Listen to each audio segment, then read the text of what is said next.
శ్రీ గురుదేవేభ్యో నమః. ఓం శ్రీ గురుదేవేభ్యో నమః. ఓం గోపాలకృష్ణాయ నమః. ఓం గోపాలకృష్ణాయ నమః. ఓం గీతామృతమహోదధయే నమః. ఓం గీతామృత మహోదధయే నమః.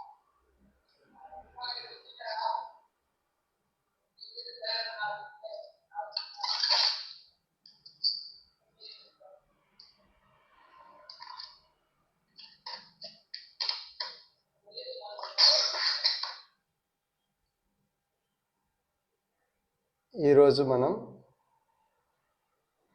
అహమస్మి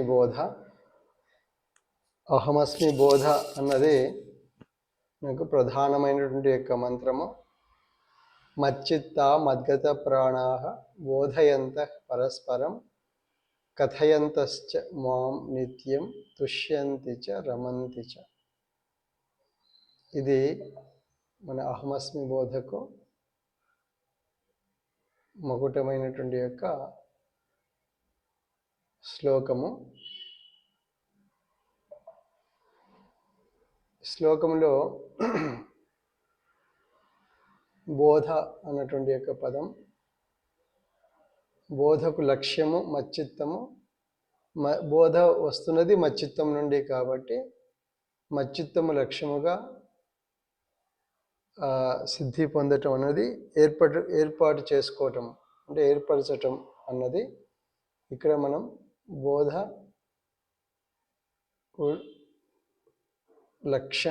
లక్ష్యము కూడా అన్నమాట. ఇందులో మనం ఎక్కడ ఉన్నాం? అహమస్మి కీర్తన, అహమస్మి టెక్నాలజీని వివరించే కీర్తన, అహమస్మి బోధ, అహమస్మి టెక్నాలజీ.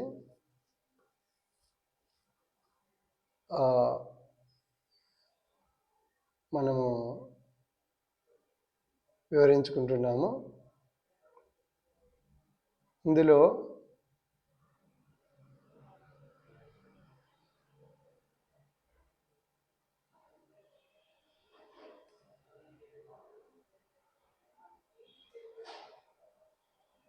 ఏ మంత్రాలు చెప్పుకున్నాము? ఎంతవరకు వచ్చింది?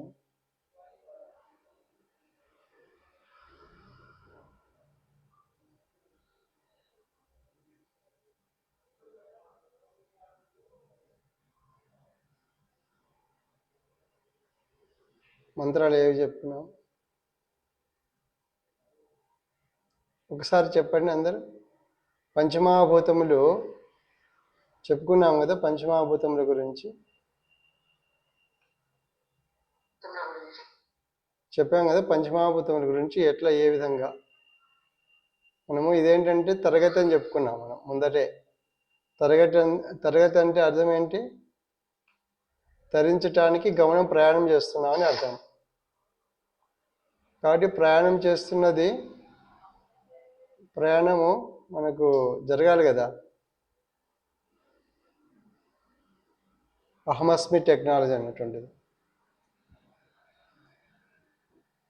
ఇక్కడే మనము తెలుసుకోవాల్సింది ఏంటంటే,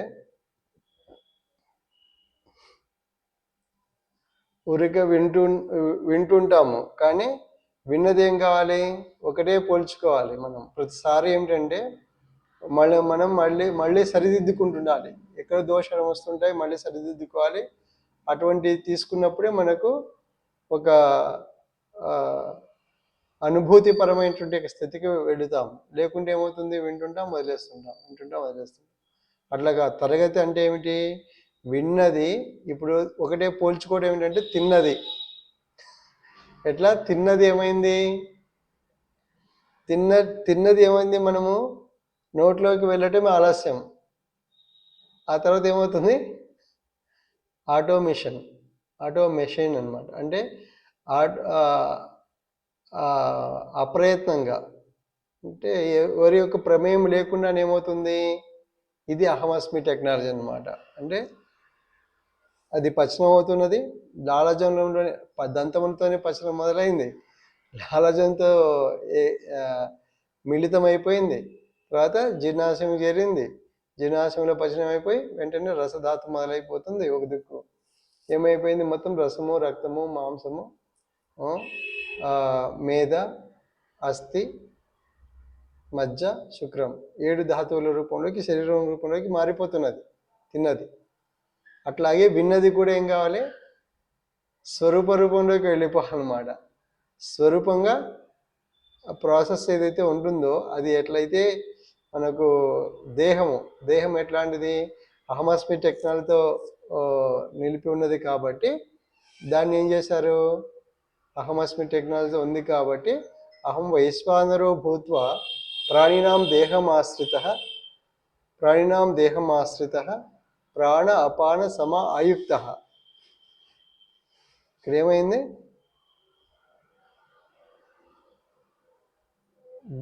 తిన్నది ఎట్లయితే అయిందో విన్నది కూడా ఏం కావాలి, ఆయుక్త.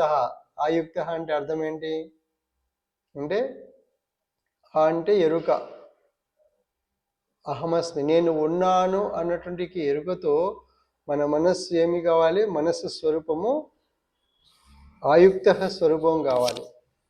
కాబట్టి ఆయుక్త స్వరూపము అంతవరకు ఏమి కావాలి, ఇది విన్నది చేరాలన్నమాట. మార్పు చెందుతూ సప్తధాతువులు అయితే మారి శుక్రం వరకు వెళ్ళిందో ఆ తర్వాత శుక్రస్వరూపం అయితే మొత్తం శరీరాన్ని నడుపుతుంటుందో అదేవిధంగా ఏమవుతుంది, ఆయుక్త అనేది ఎప్పుడైతే ఏర్పడిందో ఆ స్థితి ఏం చేస్తుంది, మనకు ఎరుక స్వరూపంగా ఉన్నప్పుడు అందుకే పదే ప్రతిసారి కూడా ఓం అహమస్మి, నేను ఉన్నాను కదా అంటే నేను ఉన్నాను అంటుండే యొక్క స్వరూపము స్థితి మనసుకు ఆలోచనలోకి రావటం లేదు. ఏమిటి వస్తున్నాయి ఆలోచనలోకి, చిత్తవృత్తులు వస్తున్నాయి. విషయ వాసన స్వరూపమైనటువంటి యొక్క విషయం గురించినటువంటి యొక్క వాసన స్వరూపమైనటువంటి యొక్క భావము, జ్ఞానము, తెలివి వాటికి సంబంధించిన మనసులోకి వస్తున్నాయి. కానీ అంటే ఏమిటి, నేను ఉన్నాను ఊహించి ప్రవర్తించినటువంటి యొక్క వృత్తులు ఏవైతే ఉన్నాయో, ప్రవర్తించినటువంటి యొక్క ముద్రలు ఏవైతే ఉన్నాయో ఆ ప్రవర్తన మనకు లోపలికి ఫీడ్బ్యాక్ వెళ్ళిపోయి ఏమవుతుంది, వెళ్ళి చిత్తస్వరూపంలో చిత్తవృత్తులుగా మిగిలిపోతుంది. ఆ వృత్తులుగా మిగిలిన ఏమవుతాయి, మళ్ళీ ఆ సమయం కాగానే అది మనసులోకి ఆటోమేటిక్ ప్లే అవుతుంటుంది. ఇది ఆ సమయానికి ఏదైతే మనకు అవసరమో ఆ సమయానికి, అవసరమని కాదు, అది సమయానికి టీ అంటే టీ ఆ సమయానికి వస్తుంది, ఆ టైంకి ప్లే అవుతూ ఉంటుంది అంతే మనసులోకి వచ్చి. టైం ట్యూమర్ మనం టైం ట్యూన్ ఎట్లయితే చేస్తామో అట్లా ట్యూన్ చేసి పెడతామో అది ఏమవుతుంది, మళ్ళీ అదే సమయానికి ఎట్లయితే రికార్డింగ్ కానీ ఇంకోటి ఎట్లయితే చేస్తున్నదో టెక్నికల్గా అట్లా వస్తున్నదో అదేవిధంగా ఏమవుతుంది, మన చిత్తవృత్తాన్ని కూడా ఒక టైమర్ వేస్తాం, ఒక టైం ఇచ్చేసి దాన్ని ఫీడ్ చేసేస్తాం. అదేమైతే ఆ టైం వచ్చేసరికి అది ఆటోమేటిక్గా ఫంక్షన్లోకి వస్తుంటుంది. అంటే అర్థం ఏంటంటే, ఈ చిత్తవృత్తులు ఎట్లయితే మన ప్రమేయం లేకుండా మనసు యొక్క అది వెతుక్కోవడం అవసరం లేకుండా దాని సమయానికి వచ్చేసరికి మనసులోనే ఆటోమేటిక్గా ప్లే అవుతున్నదో అదేవిధంగా ఏమవుతుందంటే మచ్చిత్తం స్థితిని ఏర్పరచుకుంటే, అంటే ఆ ఏర్పరచుకోవటం అనేది ఇప్పుడు సాధన అన్నమాట. సాధన ఏమిటి, చిత్తవృత్తులను మచ్చిత్తంగా మార్పు చెందించుకోవటం, చిత్తవృత్తిని వేసే చిత్తస్వరూపం, చిత్త లక్షణంగా. అందుకే ఏం చేశారు, యోగ సూత్రాలలో చివరికి వచ్చేసరికి ఒక పదం వాడతారు. ఏం వాడతారు, చిత్తవృత్తులతో మొదలుపెట్టినటువంటి యొక్క యోగ చిత్తవృత్తి నిరోధ అని మొదలుపెట్టి ఈ చిత్తవృత్తి నిరోధం ఎప్పుడైతే అయిందో అదేమవుతుంది, చిత్ శక్తి అవుతుంది. చిత్ శక్తి ఏంటి అంటే ఎరుక స్వరూపమైనటువంటి యొక్క భావము మనకు కలుగుతుంది. ఎరుక ఎప్పుడైతే ఉందో తర్వాత ఎరుక ఏం చేస్తుంది, ఇప్పుడు కొబ్బరి పోల్చుకున్నాం, కొబ్బరి నీరు ఏమైంది, కొబ్బరిగా ఘనీభవించదు. అట్లా ఎరుక ఏమవుతుంది, ఘనీభవిస్తే ఆనంద స్వరూపం, పరమానంద స్వరూపం అనుభూతి కలుగుతుంది. ఇది ఎవరిది, నేను ఉన్నాను యొక్క ఆనందం, పరమానందం అనుభూతి. అయితే ఇప్పుడు ఏమి కలుగుతున్నది నిత్యం అంటే, ఈ నేను ఉన్నాను ఏం చేస్తున్నాము, లేదు తనకు, అంటే ఆ ఉనికిని అనుభవించటం లేదు కాబట్టి ఉన్నది, కానీ ఎరుకలోకి లేదు కాబట్టి లేనిదే అయింది. ఎరుకలోకి లేదు కాబట్టి లేనిదే అయింది.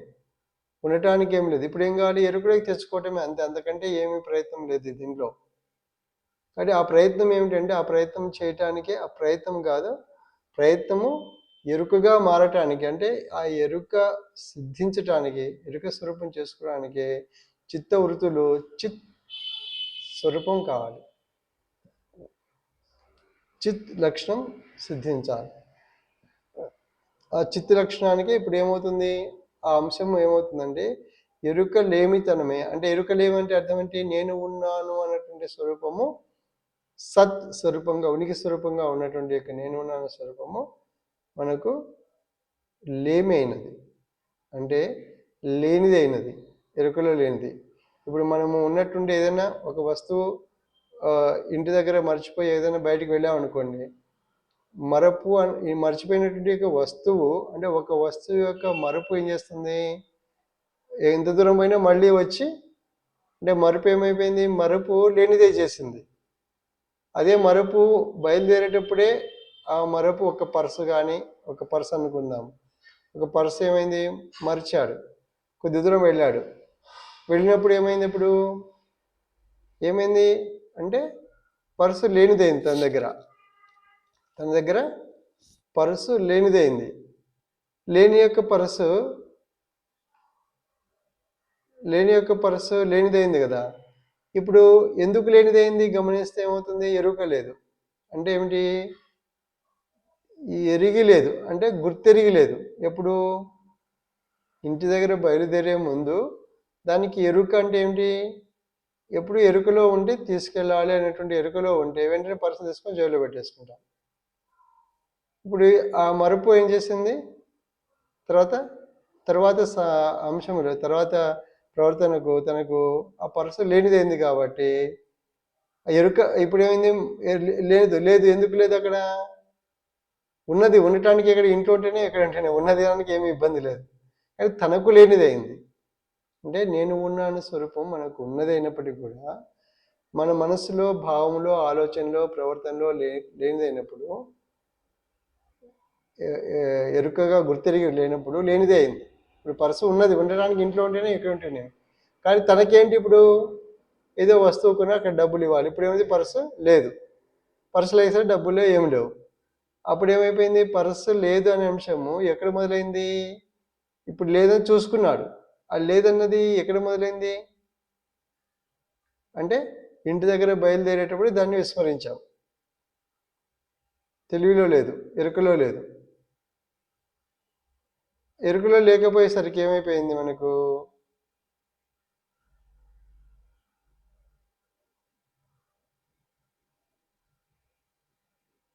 ఎరుకలో లేనిది ఈసరికి ఏమైపోయింది, ఇక్కడ లేనిదైంది, అక్కడ బజార్లో లేనిదైంది.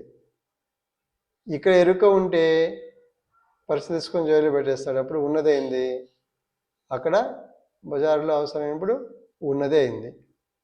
ఉన్నదంటే ఉనికి, ఒక వస్తువు, ఇదే అభ్యాసం అన్నమాట, జీవితం అంతా ఇదే అభ్యాసం. ప్రతి వస్తువు, ప్రతి పదార్థము ఎరుక, సత్ చైతన్య ప్రకాశ జ్ఞాన ఆనందములు. ఉనికిని చైతన్యం ఉండుట అన్నదాన్ని చైతన్యం చేసుకోవటము, దాన్ని తెలుసుకోవటము, ఎరుకలో ఉంచటము. ఎరుకలో ఉంటే ఏమవుతుంది, ఆనందం ఉండటం, దాని యొక్క అనుభూతి దశ స్థిరమవుతుంది. ఇక్కడ ఏమైంది అంటే, ఇక్కడ ఎప్పుడైతే ఎరుకలో లేనిదే అయిందో, ఇక్కడ ఎరుకలో లేనిదే ఎప్పుడైందో అప్పుడు ఏమైపోయింది, లేనిది ఎప్పుడైందో ఆ లేని అంశం అనేది ఇప్పుడు ప్రస్తావన తీసుకుంటున్నాం. మనం ఎంతవరకు వచ్చాము, పంచమహాభూతములు చెప్పుకుంటూ ఎరుక ఆనందం. ఎరుక అనేది నీరు చూస్తే ఏం గుర్తు రావాలి, ఎరుకయే గుర్తు రావాలి, ఇది నీరు కాదు ఎరుక. స్వామి, ఎరుక అంటే జాగృతమా స్వామి? ఎరుక అంటే తెలిసి ఉండటం ఎరుక, జాగృతమే అవుతుంది. అయితే ఏమిటంటే దాని పదం ఏంటంటే తెలిసి ఉండటం, తెలుసుకోవటం అనేది ప్రకాశం. ఇప్పుడు దీపం వెలుగుతున్నది తెలియజేయటం, మనము తెలుసుకుంటున్నాం. అది ప్రసారము, ఇది గ్రాహ్యము, తెలుసుకుంటున్నాము. ప్రసారము గ్రాహ్యము ఎట్లాగో అట్లా తెలుసుకోవటము, తెలియజేయటము, తెలుసుకోవటం ఇదంతా ప్రకాశ లక్షణం. అర్థమైంది కదా? వాయువుని చూసి ఆకాశాన్ని చూసేసరికి ఏమి గుర్తురాలి మనకు? సత్.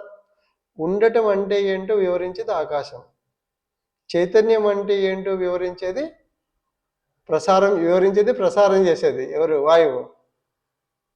వెలుగు ఏదైతే ఉందో సూర్య తేజస్సు కానీ, చంద్ర తేజస్సు కానీ, అగ్ని కానీ, ఇవన్నీ ఏంటి? వెలుగు స్వరూపాలు. వెలుగు ఏం చేస్తుంది? తెలియజేయటము. ఏం చేస్తుంది? తెలియజేయటము దేనికి? తెలియజేయటము తెలుసుకోవడానికి. అంటే తెలియజేయటం ప్రసారము పంచమహాభూతంలోని ప్రసార స్వరూపం. గ్రాహ్యం వచ్చేసరికి మన ఇంద్రియములన్నీ గ్రాహ్య స్వరూపాలు. పంచ జ్ఞానేంద్రియములు గ్రాహ్యములు, పంచ కర్మేంద్రియములు ప్రవర్తన స్వరూపము. ఇప్పుడు చెయ్యి ఇట్లా ఉందనుకోండి, ఇది ఇట్లా అన్నాం, ఇది ప్రవర్తించింది. అంటే ఏం ప్రవర్తించింది? లోపల ఉన్న మనసులో భావాన్ని బయటికి ఇట్లా అనేసరికి అది వ్యక్తపరిచింది. అది చెప్పుకుందాం. ఈ అంశంలో ఒక పదం చరణం చెప్పుకొని వివరించుకుందాం. పంచ జ్ఞానేంద్రియములు, పంచ కర్మేంద్రియములు ఎట్లా వర్తిస్తున్నాయి ఏమిటి, దాన్ని ఆ చరణంతో పోల్చుకుంటూ చెప్పుకుందాం. చరణం ఏమిటంటే మనం ఎంతవరకు వచ్చాం? గంధించి అంతటా అహమస్మి, ఆద్యంతము అహమస్మి, అజం అక్షరం అహమస్మి, అనాద్యనంత అహమస్మి. దీంట్లో భూమి అయిపోయింది. గంధించి సంగ్రహించి తిని ఉనికిని, గంధించి సంగ్రహించి తిని ఉనికిని, ఉనికి లేమి జీవులకు చరాచర దేహపు ఓషధులనై. ఉనికి లేమి జీవులకు చరాచర దేహపు ఓషధులనై. నిరంతర ప్రవర్తమాన ఆత్మ ప్రసార పంచలక్షణ మహాభూత బ్రహ్మంబును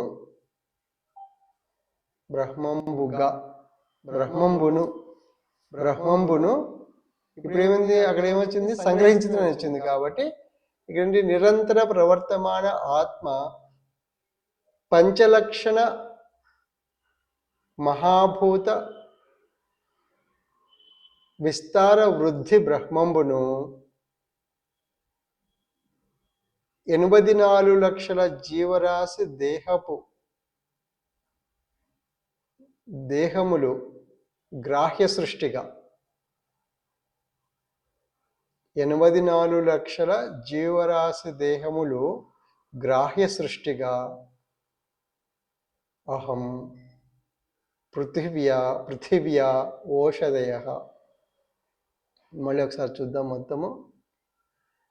గంధించి సంగ్రహించి తిని ఉనికిని, ఉనికి లేమి జీవులకు చరాచర దేహపు ఓషధులనై. నిరంతర ప్రవర్తమాన ఆత్మ ప్రసార పంచలక్షణ మహాభూత విస్తార వృద్ధి ఎరుక బ్రహ్మంబును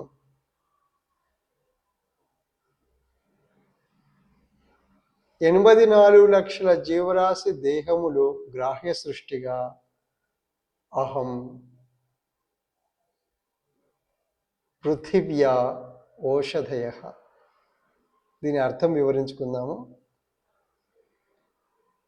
ఇప్పుడు గంధించి అంటే భూమి ఏం చేస్తుంది? తనంతటిని ఒక ఓషధి గంధించి సంగ్రహించి తిని ఉనికిని, ఉన్నాను అనేటువంటి స్థితి ఎట్లా కలుగుతున్నది అంటే చెప్తున్నారన్నమాట. ఏ విధంగా అంటే, ఎందుకు ఉనికిని సంగ్రహించి తిని అంటే, ఉనికి లేమి జీవులకు ఏమైపోయింది? చరాచర దేహము ఓషధులనే. చరాచర దేహపు అంటే అచరము, చెట్లు, ఇక్కడ ఎంత పెట్టాము, చెట్లు మొక్కలు ఇట్లాంటివన్నీ కూడా అచర ప్రాణులు. చర ప్రాణులు జంతుజాలం మనిషితో సహా జంతుజాలము, పక్షులు కావచ్చు, ఇంకోటి కావచ్చు, అన్ని రకాలైనటువంటి యొక్క దేహములు ఇవన్నీ ఏమిటంటే ఇవి ఎట్లాంటివి? చరాచరపు దేహపు ఓషధులు. ఎవరు? ఓషధులు అని చెప్తున్నారు. ఓషధులు ఏంటి? మనం ఏదో వనమూలికలు ఇవే ఓషధులు అని కాదు. అక్కడ అర్థం ఏంటంటే ఇది వరకు కూడా ఒకసారి చెప్పుకున్నాము. ఓషధ అంటే ఇక్కడ ఏంటంటే ఒక పదం ఉంటుంది భగవద్గీతలో, గాం ఆవిశ్యచ భూతాని ధారయామి అహం ఓజసా పుష్ణామి చౌషధి సర్వాః సోమో భూత్వా రసాత్మక. ఇక్కడ ఏంటంటే మనకు అర్థం చేసుకోవడానికి గాం ఆవిశ్యచ భూతాన్ని అంటే భూమిని, గాం అంటే భూమిని, గాం ఆవిశ్య గాం ఆవిశ్యచ భూతాన్ని అంటే ఆవిశ్య అంటే ప్రవేశిస్తున్నాయి. ఎవరిని? భూతాన్ని అంటే జీవులు. ఇక్కడ భూతములు ఎవరు? జీవులు అంటే దేహం లేనివారు. దేహం కోసం ఎక్కడికి రావాలి? ఎక్కడున్న వాళ్ళు భూమి మీదకి రావాలి. కాబట్టి భూమిని జీవులు అంటే ఇప్పుడు మనము దయ్యాలు వాళ్ళు వీళ్ళు అంటుంటాం కదా.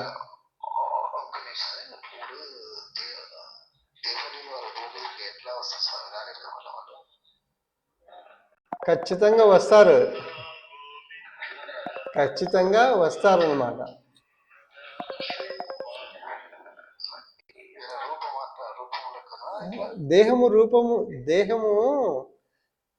దేహము అనేది అంటే రూపము, పంచమహాభూతములు. ఇప్పుడు జీవుడు అనేవాడేంటి? ఆకాశం అవతల ఉంటాడు. అంటే నాన్ ఫిజిక్స్, భౌతికం అనేది ఆకాశంతో మొదలవుతుంది. అయితే జీవుడు యొక్క అంశం ఏమిటంటే ఇక్కడ అందుకే చెప్తున్నారు, మళ్ళీ చెప్పేది, గాం ఆవిశ్యచ భూత అంటే భూతములు భూమిని ప్రవేశిస్తున్నాయి, భూమికి చేరుతున్నాయి. భూమిని చేరుతున్నాయి. ఎందుకోసం చేరుతున్నాయి అంటే వాటికి దేహాలు లేవు. మనము దయ్యాలు, భూతాలు, పిశాచాలు అంటుంటాం కదా మన భాష. అది ఏంటంటే జీవులు అంటే దేహమును విడిచినటువంటి యొక్క జీవులు అన్నమాట. దేహము కోసం సూక్ష్మ రూపంలో ప్రేతాత్మ, ఈ పదములన్నీ కూడా ఒకటే చెప్పేది. అంటే విగత జీవులని కూడా అంటుంటారు. అంటే ఏంటి? దేహములు లేకుండా చరిస్తుంటారు వీళ్ళు. దేనికోసము? దేహము ఎత్తడానికి. ఆత్మ అనే పదం అర్థం వేరు. దాన్ని ఇంకా ఆత్మ అంటే జీవాత్మ అంటారు. జీవాత్మ అంటుంటారు. జీవాత్మ, ఆత్మ, కామన్ అంటే జీవాత్మ, పరమాత్మ, ఇట్లా వేరు రకాలుగా. కాబట్టి ఇక్కడ జీవ అనే అంశం తీసుకున్నాం. ఆత్మ అనేది మనకు కన్ఫ్యూజన్గా ఉంటుంది. అందువల్ల జీవుడన్నా, విగత జీవి అన్నా, తర్వాత భూతం అన్నా, దయ్యం అన్నా, పిశాచం అన్నా, తర్వాత ఇంకా ప్రేతాత్మ అంటే విడిచిన వాళ్ళు. అక్కడ కూడా జీవాత్మ అంటే జీవుడు మాత్రమే, అంటే దేహం ఉండదు అక్కడ. అంటే వీళ్ళు ఏం చేస్తారు? దేహం కావాలంటే భూమిని ప్రవేశిస్తారు. అయితే భూమిలో ఎవరున్నారు? భూమిలో ఏముంది ఇక్కడ? అందుకే పృథివ్యా ఓషధయ అంటే పృథివీ నుండి చరాచర ఓషధులు. చరాచరం అంటే అర్థం ఏంటంటే తిరిగేవి, తిరగనివి. ఏమిటి? చెట్లు ఇట్లాంటివి అయితే ఉన్నాయో, వృక్షజాతి అంతా కూడా తిరగనివి. అవి అచరం. చరం అంటే మామీబా నుండి మొత్తం మనిషి వరకు చరించేవాడు. ఈ రెండు యొక్క స్వరూపాలు ఏంటంటే ఓషధి అంటున్నారు. అంటే మందు స్వరూపము. దేహమే మందు. అంటే ఇప్పుడు ఉదాహరణకు చూడండి, ఒక ఉదాహరణ చెప్తాను. ఇప్పుడు ఒక కుక్క పెంపుడు కుక్క ఉంటుంది ఇంట్లో. పెంపుడు కుక్క యొక్క చరిత్ర ఏమిటి? వాడి యొక్క జీవుని చరిత్ర చెప్దాం, అప్పుడు మీకు సులభంగా అర్థమవుతుంది. ఈ పెంపుడు కుక్క యొక్క చరిత్ర ఏమిటంటే, జీవుని యొక్క చరిత్ర చెప్పుకుంటే ఎట్లాంటిదంటే, ఇప్పుడు చూడండి, పెంపుడు కుక్క, ఇప్పుడు బజార్లో కుక్కకు పెంపుడు కుక్కకు వ్యత్యాసం ఏంటి? బజార్లో కుక్కకు వేళకు తిండి ఉండదు అని దొంగతనం చేయాలి, లేకుంటే ఏదైనా చేయాలి, వెతుక్కుంటుంది, పోట్లాడాలి, అంటే తిండికి నానా యాతన పడుతుంటాయి. ఇది ఇది లేదు అనేటువంటి లేదు ప్రయత్నం. అన్ని రకాల సమయానికి ఉంటుంది లేదు రకరకాల. అదే పెంపుడు కుక్కకు ఏముంటుంది? బెడ్ ఉంటుంది, ఫుడ్ ఉంటుంది, వేళకు మళ్ళీ సమయానికి correct time to time maintenance ఉంటుంది, స్నానం ఉంటుంది, ఇంకా చికిత్స ఉంటుంది. ఏ ఒక్కటి కూడా లోపం లేకుండా అన్నీ ఉంటాయి. సాధారణంగా అన్నీ ఉంటాయి. మరి దీనికి దానికి తేడా ఏముంది? చరిత్ర అంటే చాలా పెద్ద చరిత్రనే ఉంది దీనికి. ఏంటంటే ఈ ఈ పెంపుడు కుక్క అనేవాడు మనిషి పూర్వపు జన్మలో. పెంపుడు కుక్క అసలు కుక్క అనేటువంటి దేహం ఏంటంటే ఓషధి ఏమిటి? కుక్క దేహం అంటే విశ్వాసం.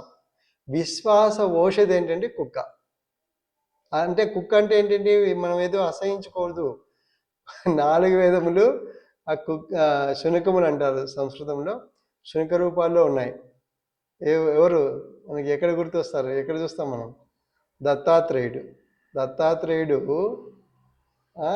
4 వేదములన్నింటినీ ఒక శునక రూపంలో పోషిస్తుంటారనమాట తన చుట్టూ. అంటే ఏమిటంటే కుక్క అనేది ఇది తక్కువ అంచనా ఏ ప్రాణికు తక్కువ అంచనా వేయదు. ఎందుకు? మనమంతా ఆ దేహము ధరించాము, ఆ దేహంలో పాఠములు విన్నాము, పాఠములు చదివాము, మళ్ళీ చదివి ఉత్తీర్ణమైపోయి ఇంకొక మనిషి యొక్క దేహంలోకి ప్రవేశించి ఇప్పుడు మనిషిగా ఉంటున్నాం. అంతేగాని అంత మాత్రం చేత ఇవన్నీ తక్కువ అంచనా ఏది వేయకూడదు. అంతా ఎవరు? అంతటా అహమస్మి. అంటే ఇదంతా ఎవరి టెక్నాలజీ? అహమస్మి టెక్నాలజీ. అహమస్మి టెక్నాలజీ అంటే ఏం చెప్పుకున్నాము? అహమస్మి బీజము సిద్ధి పొందుటకు అంటే సిద్ధి ఏర్పడుటకు ఇవన్నీ దేహములన్నీ కూడా ఒక్కొక్క దేహంలో అన్ని అంచెంచెలుగా మనిషి దేహంలో సిద్ధి పొందుతాడు. అది చివరి చరణం ఉంటుంది, తర్వాత చరణంలో చెప్పుకుందాము. ఇప్పుడు కావాల్సిన అంశం ఏంటంటే మనకు దేహము అన్నది ఏంటంటే దేహం అన్నది శరీరము ఓషధి. అంటే ఇక్కడ ఏం చేస్తున్నారు? ధారయామి అహం ఓజస. అంటే నేను ఎట్లా ఉన్నాను? ఓజస్సు స్వరూపంగా నేను ధరించి ఉన్నాను. ఓజస్సు ఏంటి? ఇక్కడ దేహము అంటే గ్రహించేటువంటి యొక్క. అందుకేం చెప్పారు ఇక్కడ? చరాచర దేహపు ఓషధులున్నాయి. దేహము ఓషధి. మనిషి దేహమే ఓషధి. ఎవరికి? మనిషి ఏ దేహంలో ఉన్న జీవునికి ఆ దేహమే తనకి ఓషధి అన్నమాట, మందు. అందుకేంటి? ఈ ఓషధి అన్నప్పుడు దాంట్లో రోగం ఉంటుందా? ససేమిరా ఉండదు, రోగం ఉండదు. ఓషధి మందుగా ఉన్నప్పుడు ఓషధి రోగం ఎట్లా అవుతుంది? రోగాన్ని నయం చేసే ఓషధి దేహం. అంటే ఇంకా మనం అతిశయించి కాదు, వాస్తవం ఇది. దేహం ఎట్లాంటిది? మనసు చిత్తవృత్తిలో ఉన్నటువంటి యొక్క రోగము అవే భవరోగం అని చెప్పుకున్నాము, పోయినసారి చెప్పుకున్నాము. మీ భౌతిక రోగము భవరోగముతో ముడిపడి ఉన్నది. కానీ కావున ఏం చెప్పాము? భవద్వేషిణి, భవరోగమునకు ఔషధమైనటువంటి యొక్క భవద్వేషిణి అయినటువంటి భగవద్గీతను భావన చేయండి. భవరోగము తొలుగుతుంది, భౌతిక రోగము తొలుగుతుంది. అందుకే పూర్వజన్మ కృతం పాపం వ్యాధి రూపేణ పీడితం తత్శాంతై ఔషధై జ్ఞానై ధ్యానై దానై అన్నీ జపై అని చెప్పేశారు. ఎందుకని చెప్పారు? అందుకే ఇవన్నీ పెట్టుకున్నాం అనమాట. సప్తవిధ చికిత్సని ఎందుకు చెప్పుకుంటున్నాం మనము? ఆధ్యాత్మిక వైద్యం ఇక్కడ కనిపిస్తుంది. ఆధ్యాత్మిక వైద్యము, దీన్ని సప్తవిధ చికిత్స అని చెప్పాం.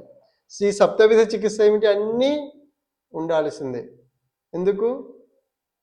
దేహము ఓషధైనప్పుడు రోగం ఎక్కడిది? దేహంలో లేదు. దేహిలో ఉన్నటువంటి దేహి ఎవరు? దేహంలో ఎవరున్న దేహి ఎవరు? అదే దేహంలో ఉంటే దేహి అంటాం, జీవుణ్ణి. కాబట్టి దేహంలో నుండి దేహి రోగిగ్రస్తుడు, వాడు వ్యాధిగ్రస్తుడు. ఈ వ్యాధిగ్రస్తుడైనటువంటి యొక్క వీడికి చికిత్స చేయటానికి వచ్చింది ఎవరు? దేహము. దేహం ఎవరిది? ఈ దేహము పంచమహాభూతములను ఉన్నటువంటి ఇప్పుడు ఇందా చెప్పున్నావు కదా, నిరంతర నిరంతర ప్రవర్తమాన ఎవరు? ఆత్మ. నిరంతర ప్రవర్తమానం ఎందుకు అయినటువంటి యొక్క ఆత్మస్వరూపము. అహం ఆత్మానం సృజామి, ఇది చెప్తుంది అనమాట. నిరంతర ప్రవర్తమాన అయినటువంటి యొక్క ఆత్మస్వరూపం ఏమైంది? ప్రసారముగా పంచలక్షణ మహాభూతం. అంటే పంచలక్షణం అంటే ఏంటి? సచ్చైతన్య ప్రకాశ జ్ఞాన ఆనంద లక్షణముల యొక్క ఆ లక్షణములనే, ఆ లక్ష్యములే, ఇంకా పంచమహాభూతములని వేరేవి లేవు. ఆ లక్ష్యములే పంచమహాభూతములు, పంచమహాభూతములే ఆ లక్ష్యములు. అంటే పంచలక్షణములు ఏమైనాయి? ప్రసార రూపములు. ఇప్పుడు నిరంతర ప్రవర్తన ప్రాప్తి అని చెప్పామా? నిరంతర ప్రవర్తన ప్రాప్తి కావాలంటే ఏం కావాలి? ప్రసారం కావాలి. ఎవరికి ప్రసారం కావాలి? ఎవడైతే నేను ఉన్నాను అన్నదాన్ని, నేను లేను, బ్రతకాలి, జీవించాలి, బాగా బ్రతకాలి అని అంటున్నాడు, వాడికి ఏం కావాలి? ఇప్పుడు నేను ఉన్నాను అన్నది కావాలి, అది ప్రసారం కావాలి. ఆ ప్రసారము ఎట్లా అవుతుంది? పంచలక్షణం, ప్రసార పంచలక్షణం. ఏం కాదు? పంచలక్షణములు అహమస్మి, నేను ఉన్న లక్షణం పంచం, సత్ చైతన్య ప్రకాశ జ్ఞానం.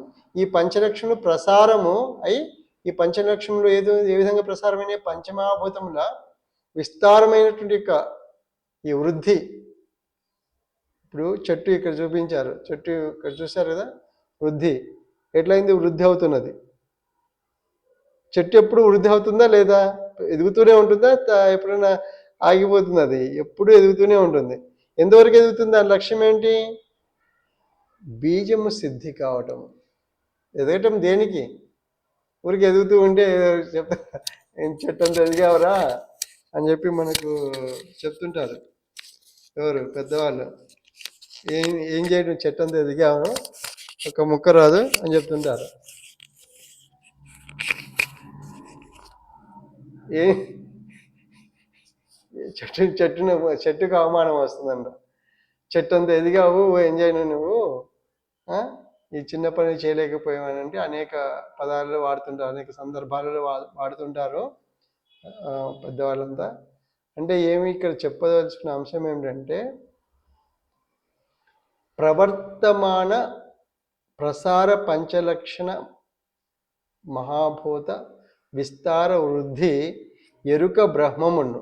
అంటే ఎరుక ఎట్లయింది? ఇప్పుడు బ్రహ్మం అంతా ఏమైంది? ఈ ఎంత చెట్టు అంతా ఏం చేస్తుంది మనకు? చెట్టు అంతా ఏం చేస్తుంది? ఇక్కడ చెట్టు ఉంది చూడండి, చెట్టు అంతా ఏం చేస్తుంది? ఇక్కడ వృద్ధి అవుతూనే ఉంది.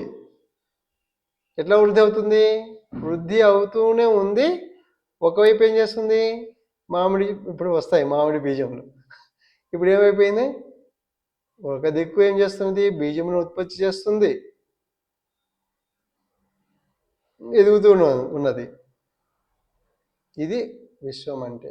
అంటే అహమస్మి సిద్ధి మహాత్ములలో, గురువులలో సిద్ధి అవుతూనే ఉంటుంది, ఒదిక్కు ఎదుగుతూనే ఉంటుంది. రెండు జరుగుతూ ఉంటాయి. కాబట్టి ఇక్కడ రెండు జరుగుతున్నటువంటి క్రమమును ఏమైంది? ఈ విస్తార వృద్ధి ఎరుక బ్రహ్మమును అక్కడ ఏమైంది? మనకు గంధించి సంగ్రహించి తిని. సంగ్రహించి తినంటే ఏం సంగ్రహించాలి? ఇక్కడ ఉనికి ఎక్కడ ఉంది? అది ఉనికి అంతటా అహమస్మి. ఎక్కడ లేదు? అంతటా ఉన్నది. కాబట్టి ఇందుగలడు అందులేడని సందేహము వలదు చక్రి సర్వోపగతుండు, ఎందెందు వెదకి చూచిన అందందే కలడు, దానవాగ్రని వింటే అని ప్రహ్లాదుడు తండ్రి గారు చెప్పాడనమాట.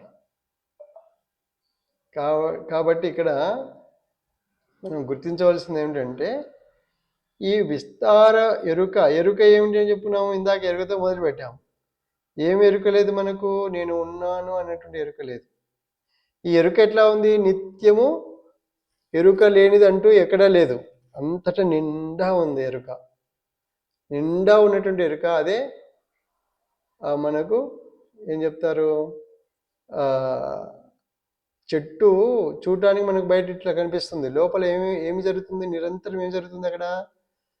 నిరంతరం వేరు దగ్గర నుంచి చిటారు కొమ్మ దగ్గర వరకు ఏం జరుగుతుంది? ప్రసారం అవుతుంటుంది. ఏమిటి? రసం.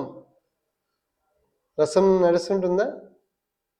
ఆ రసం ఏ చెట్టుకుంటే ఆ చెట్టు రసం, అదే సరస్వతి. అదేంటి అది? అది సరస్వతి రసం అన్నమాట. రసం అనేది అక్కడ సరస్వతి అంటే స అనేది ఏంటంటే స ఏదైతే ఉన్నదో సహ, ఆ స్వరూపం బీజస్వరూపం ఉందో ఆ ఆ ఆ స్వరూపమే ఆ రసమే ఇక్కడ వతి అంటే వతి అదే లక్షణం. ఇంకా పద్మావతి కమల చెప్తుంటారు కదా, పద్మావతి అంటే అదే, ఇంకా వేరేది లేదు అక్కడ. వేరేది లేదు అంటే వతి అనే పదం మనకు తెలుస్తుంటుంది, అట్లా భావంతో వాడుతుంటాం. ఇక్కడ ఏమిటంటే విశ్వంలో పంచమహాభూతంలో ప్రసారంలో ఏముంది అక్కడ లోపల? నిత్యము రసం ఉంది, ఆ ఎరుక ఉంది. అదే ప్రసార వృద్ధి ఎరుక బ్రహ్మంబును గ్రహిస్తే ఏమవుతుంది? సంగ్రహించుతుంది. గ్రహించేసరికి అక్కడ ఏముంది? ఇక్కడ చూస్తున్నారు కదా, ఫలము, ఆ రసము. ఈ పండులోకి రసం ఎట్లా వచ్చింది? ఈ పండులోకి రసం ఎట్లా వచ్చింది? చెట్టులో నుండి వచ్చింది. అట్లాగే మనకి ఎరుక ఎక్కడి నుంచి వస్తున్నది? బ్రహ్మాండం అంతా ఎరుకతో నిండి ఉన్నది కాబట్టి ఎరుక ప్రసారం అవుతున్నది. ఆ ప్రసారం ఏంటంటే ఎరుకను, బ్రహ్మమే ఎరుక. ఎరుక అంటే ఇంక ప్రజ్ఞానం బ్రహ్మ అంటారు. అంటే ప్రజ్ఞాన బ్రహ్మ అంటే బ్రహ్మం ఏంటి? ఎరుక. ఎరుక స్వరూపాన్ని ఏం చేయాలి? సంగ్రహించి తిని. అంటే ఎరుకలో ఏముంది ఇప్పుడు? ఈ పంచమహాభూతంలో యొక్క స్వరూపంలో ఏమున్నది? ఎరుక ఉన్నది. కాబట్టి ఎరుకను ఎప్పుడైతే గ్రహించుతామో అప్పుడు ఏమవుతుంది? తన ఉనికి తనకు చేరుతుంది. అట్లా చేరటానికి ఏమిటి ఇప్పుడు? అట్లా చేరటానికే ఈ ఓషధి అంటే దేహము. ఈ దేహం ఏం చేస్తుంది? పంచమహాభూతములను గ్రహిస్తుంది. పంచమహాభూతములను అచర ప్రాణి, ఇంకొక చరణం చివరి వాక్యం ఉన్నది, అది చెప్పుకొని వివరించుకుందాం. ఇక్కడ ఏమవుతుంది? 84 లక్షల జీవరాశి దేహములు గ్రాహ్య సృష్టిగా, అంటే ఈ బ్రహ్మమును గ్రహించటానికి, బ్రహ్మం ఏమిటి? నేను ఉన్నాను ఎరుక స్వరూపం. నేను ఉన్నాను ఎరుకను గ్రహించటానికి ఏమి కావాల్సి వచ్చింది? 84 లక్షల జీవరాశి దేహములు కావాల్సి వచ్చింది. అన్నీ మనం దాటేసి ఇక్కడికి చివరి చేరుకున్నాం మనిషి దేహానికి. కాబట్టి ఇక్కడ ఏమైంది? ఇప్పుడు ఏం చేశామో ఎరుకలో లేదు, ఇక్కడ మాత్రం వచ్చినాము. ఇది అహమస్మి టెక్నాలజీ. అంటే ఏం చేసినాము? నువ్వు ఏమి చేయాలో అది దేహం చేయించుకుంటూ వచ్చేసింది నీకు. ఎందుకు? కుక్క దేహంలో అక్కడ వదిలిపెట్టాము. అది మళ్ళీ ఇప్పుడు చెప్పుకుందాము. ఇక్కడ చూడండి, ఏం చేసాము ఇప్పుడు? పెంపుడు కుక్క చరిత్ర అని చెప్పి చెప్పుకున్నాము కదా, మళ్ళీ ఇక్కడికి వచ్చేసాము. సరే, ఇప్పుడు అక్కడ చెప్పుకున్నాము. పెంపుడు కుక్క యొక్క స్థితి ఏమైపోయింది? దాని చరిత్ర పూర్వజన్మలో మనిషి ఏమైపోయినాడు? కుక్క దేహం ఏంటి? దేనికి?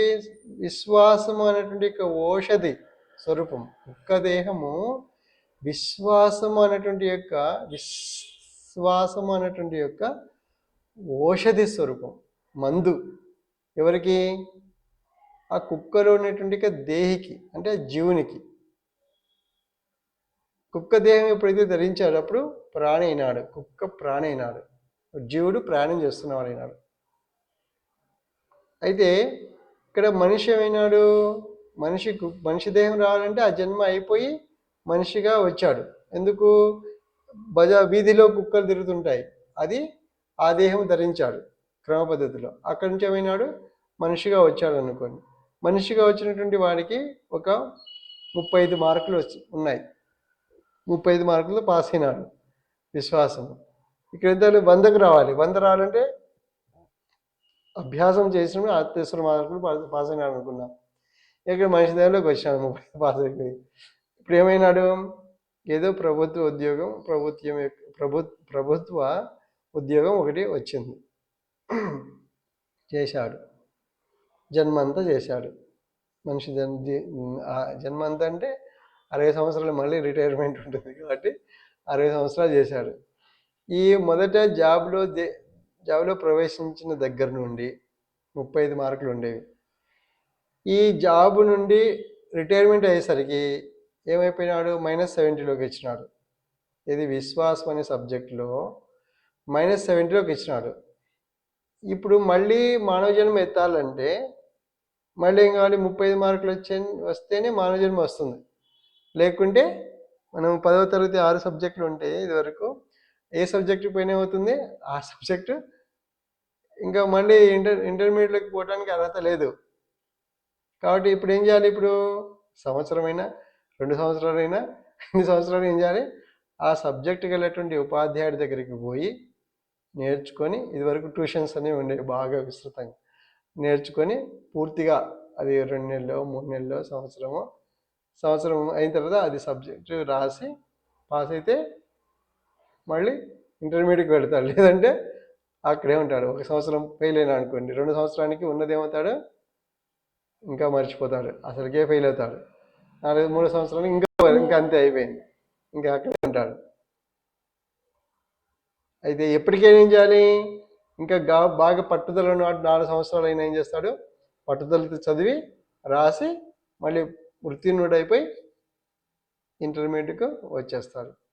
అట్లా ఏమైందంటే ఇక్కడ కూడా ఈ ప్రభుత్వ ఉద్యోగి చేసినటువంటి యొక్క నిర్వాకం అంటే ఏమిటి, నిర్వాకం ఏం చేశాడు, ఏం చెప్తాడు, లంచం తీసుకుంటాడు.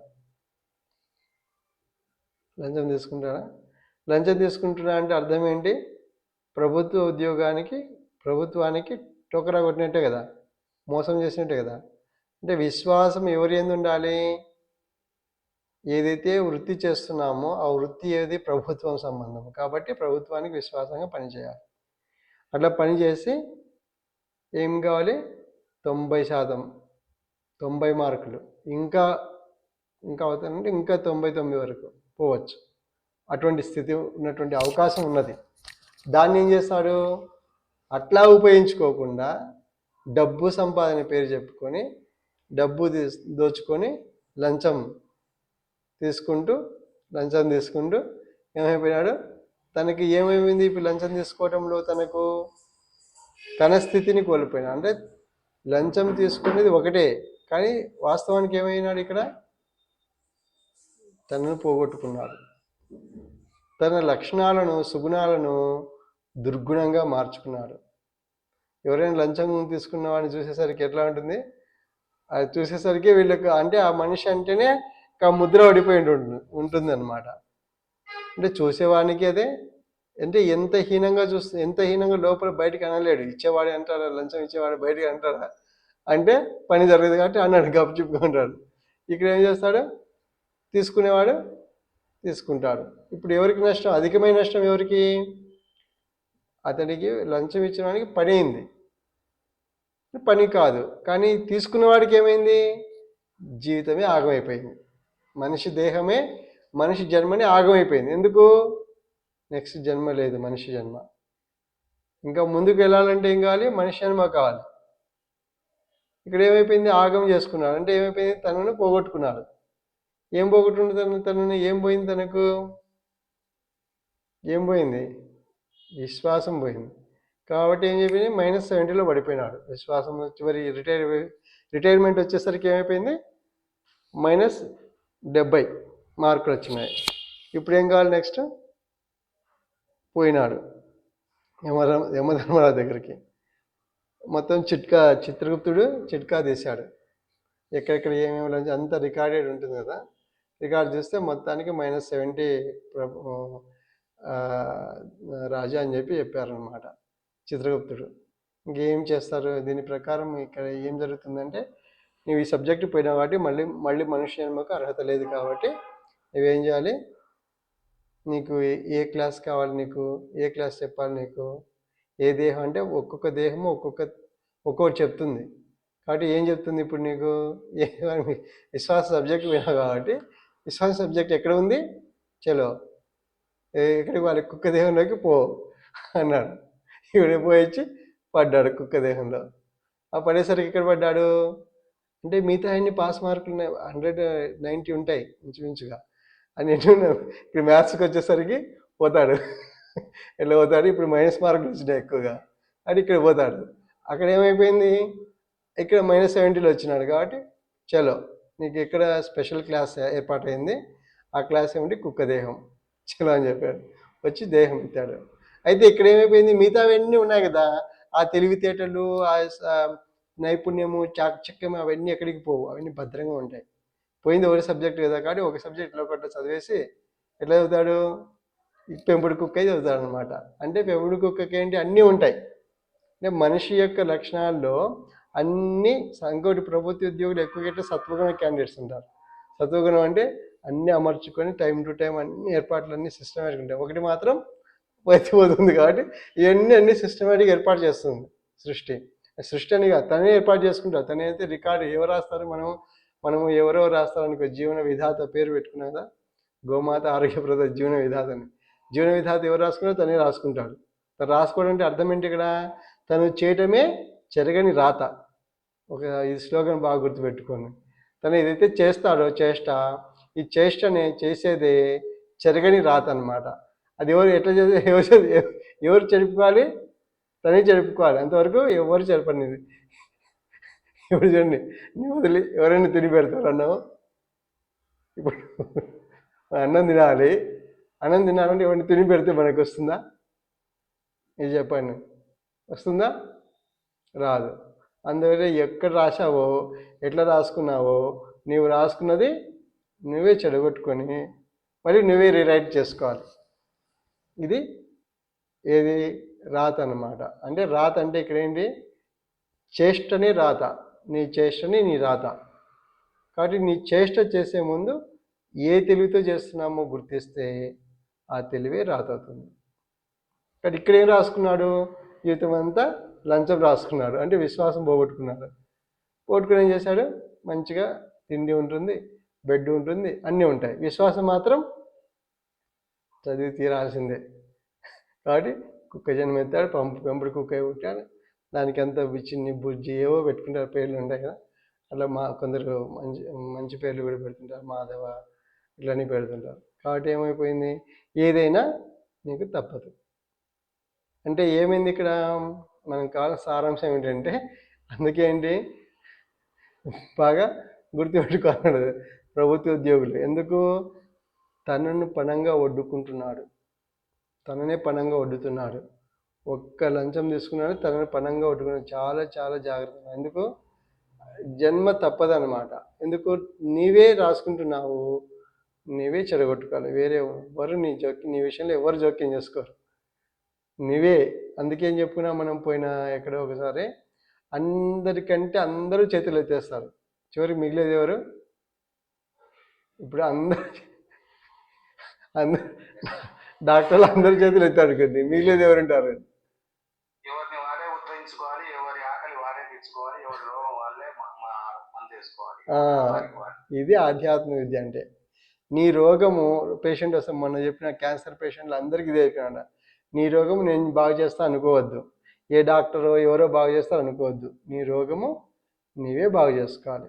నీవు బాగు చేసుకోవడానికి ఏమి కావాలో అవన్నీ అందిస్తాం. మందు అందిస్తాం, జ్ఞానం అందిస్తాం, కారణం స్పిరిచువల్ డయాగ్నోసిస్ పెట్టాం కదా. ఈ స్పిరిచువల్ డయాగ్నిక్ ఎందుకు మొదలైందో దాన్ని చెప్తాం, అన్నీ అందిస్తాం. కానీ చేసుకోవాల్సింది ఎవరు, ఎవరికి వాళ్ళే చేసుకోవాలి. అంటే ఎవరు చేసుకోవాలి, అది ఇక్కడ పాయింట్. ఎవరు చేసుకోవాలంటే అహమస్మి, నీలో ఎవరున్నారు, నేను ఉన్నాను. కాబట్టి నేను ఉన్నాను, మామేకం శరణమృజ. అంటే నేను శరణు పొందితే అంత భవరోగంతో సహా పోతుంది. ఈ రోగం కాదు, ఇదంతా అసలు ఇది రోగమే కాదు, దేహములో రోగమే కాదు. అదే స్పిరిచువల్ డయాగ్నోసిస్ అనేది. ఎందుకు, అది కేవలం రోగానికి ప్రతిబింబం మాత్రమే. ప్రతిబింబం తీయటం పెద్ద విషయమా, కాదన్నమాట. దేని తీయటము పెద్ద విషయము, భవరోగము. అంటే ఈ ప్రతిబింబము, దీని యొక్క రూట్ కాజ్, దీని యొక్క మూలం ఎక్కడ ఉంది, దేహము లేదు. దేహం ఏమని చెప్తున్నారు ఇప్పుడు, ఔషధే. దేహం ఏంటి, మందు.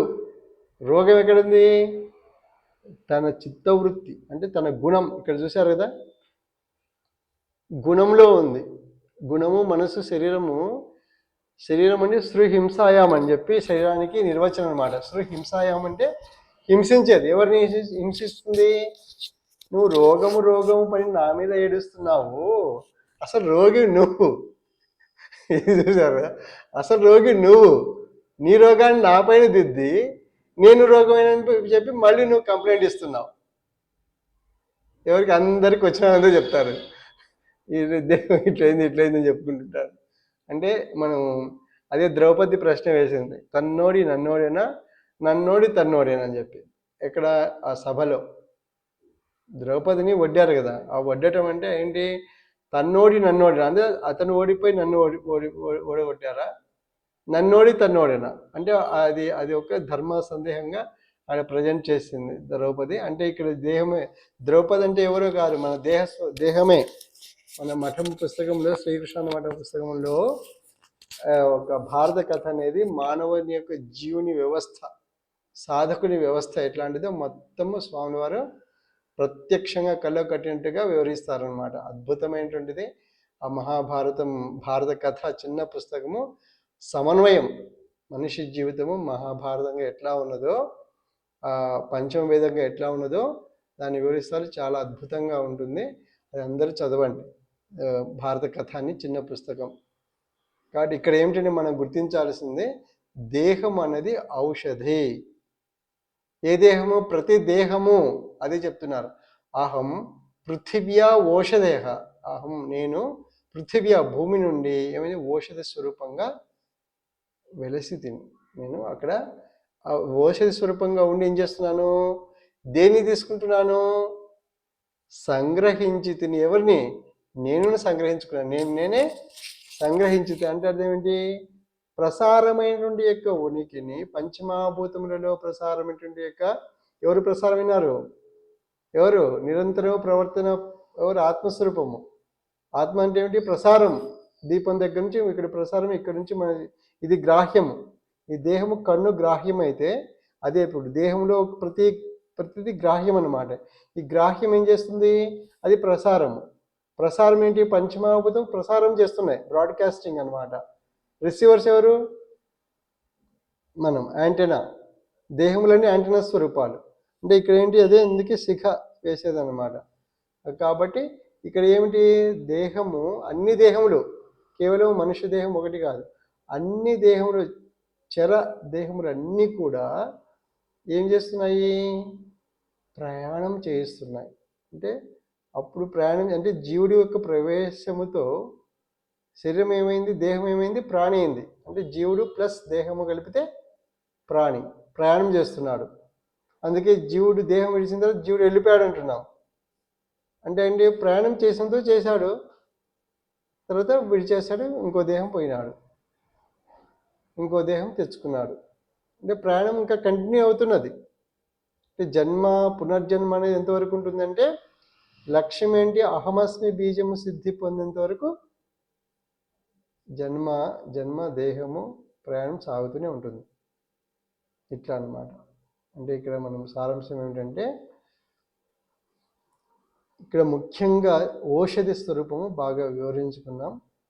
ఇప్పుడు ఏమైపోయింది? కుక్క దేహంలో ప్రవేశించిన యొక్క ప్రభుత్వ ఉద్యోగి ఏమైనా, జీవుడు ఏమైనాడు? దేహం ధరించి ఉత్తీర్ణం పొంది సేవ చేసి, ఏది ఆ ఇంటి యజమానులకు సేవ చేసి, విశ్వాసము అనే దాన్ని ప్రత్యక్షంగా సేవ చేసి విశ్వాసాన్ని పొంది, అంటే ఈ కాలంలో ఏమైపోయింది? ఆ జీవునికి తరగతి 8 సంవత్సరాలు 10 సంవత్సరాలు మొత్తం తరగతి చెప్పి ఆ జీవునికి ఏమైంది? రోగి ఎవరు ఇప్పుడు?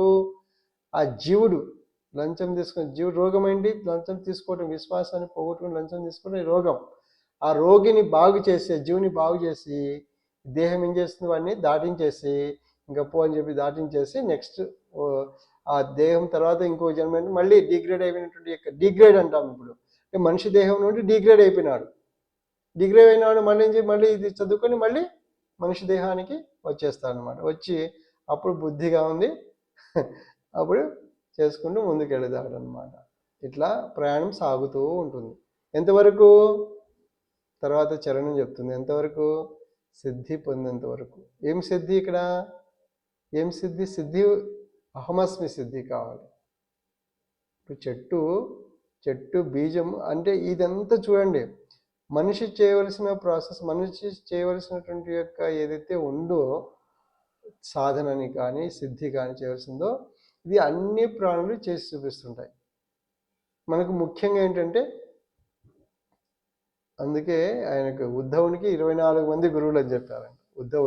ఉద్ధవ గీతలో చెప్తారు పరమాత్మ 24 గురువులు అని చెప్పి. అంటే అట్లా లెక్క వేసుకునే ప్రతి పదార్థము గురుస్వరూపం. కాబట్టి ఇక్కడ మనం తెలుసుకోవాల్సింది ఏంటంటే, ముఖ్యంగా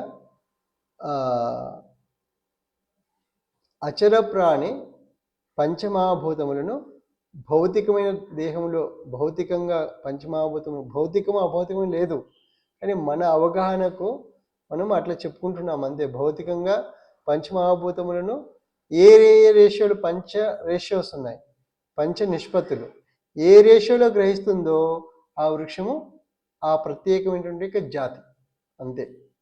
ఇది బాగా గుర్తుపెట్టుకొని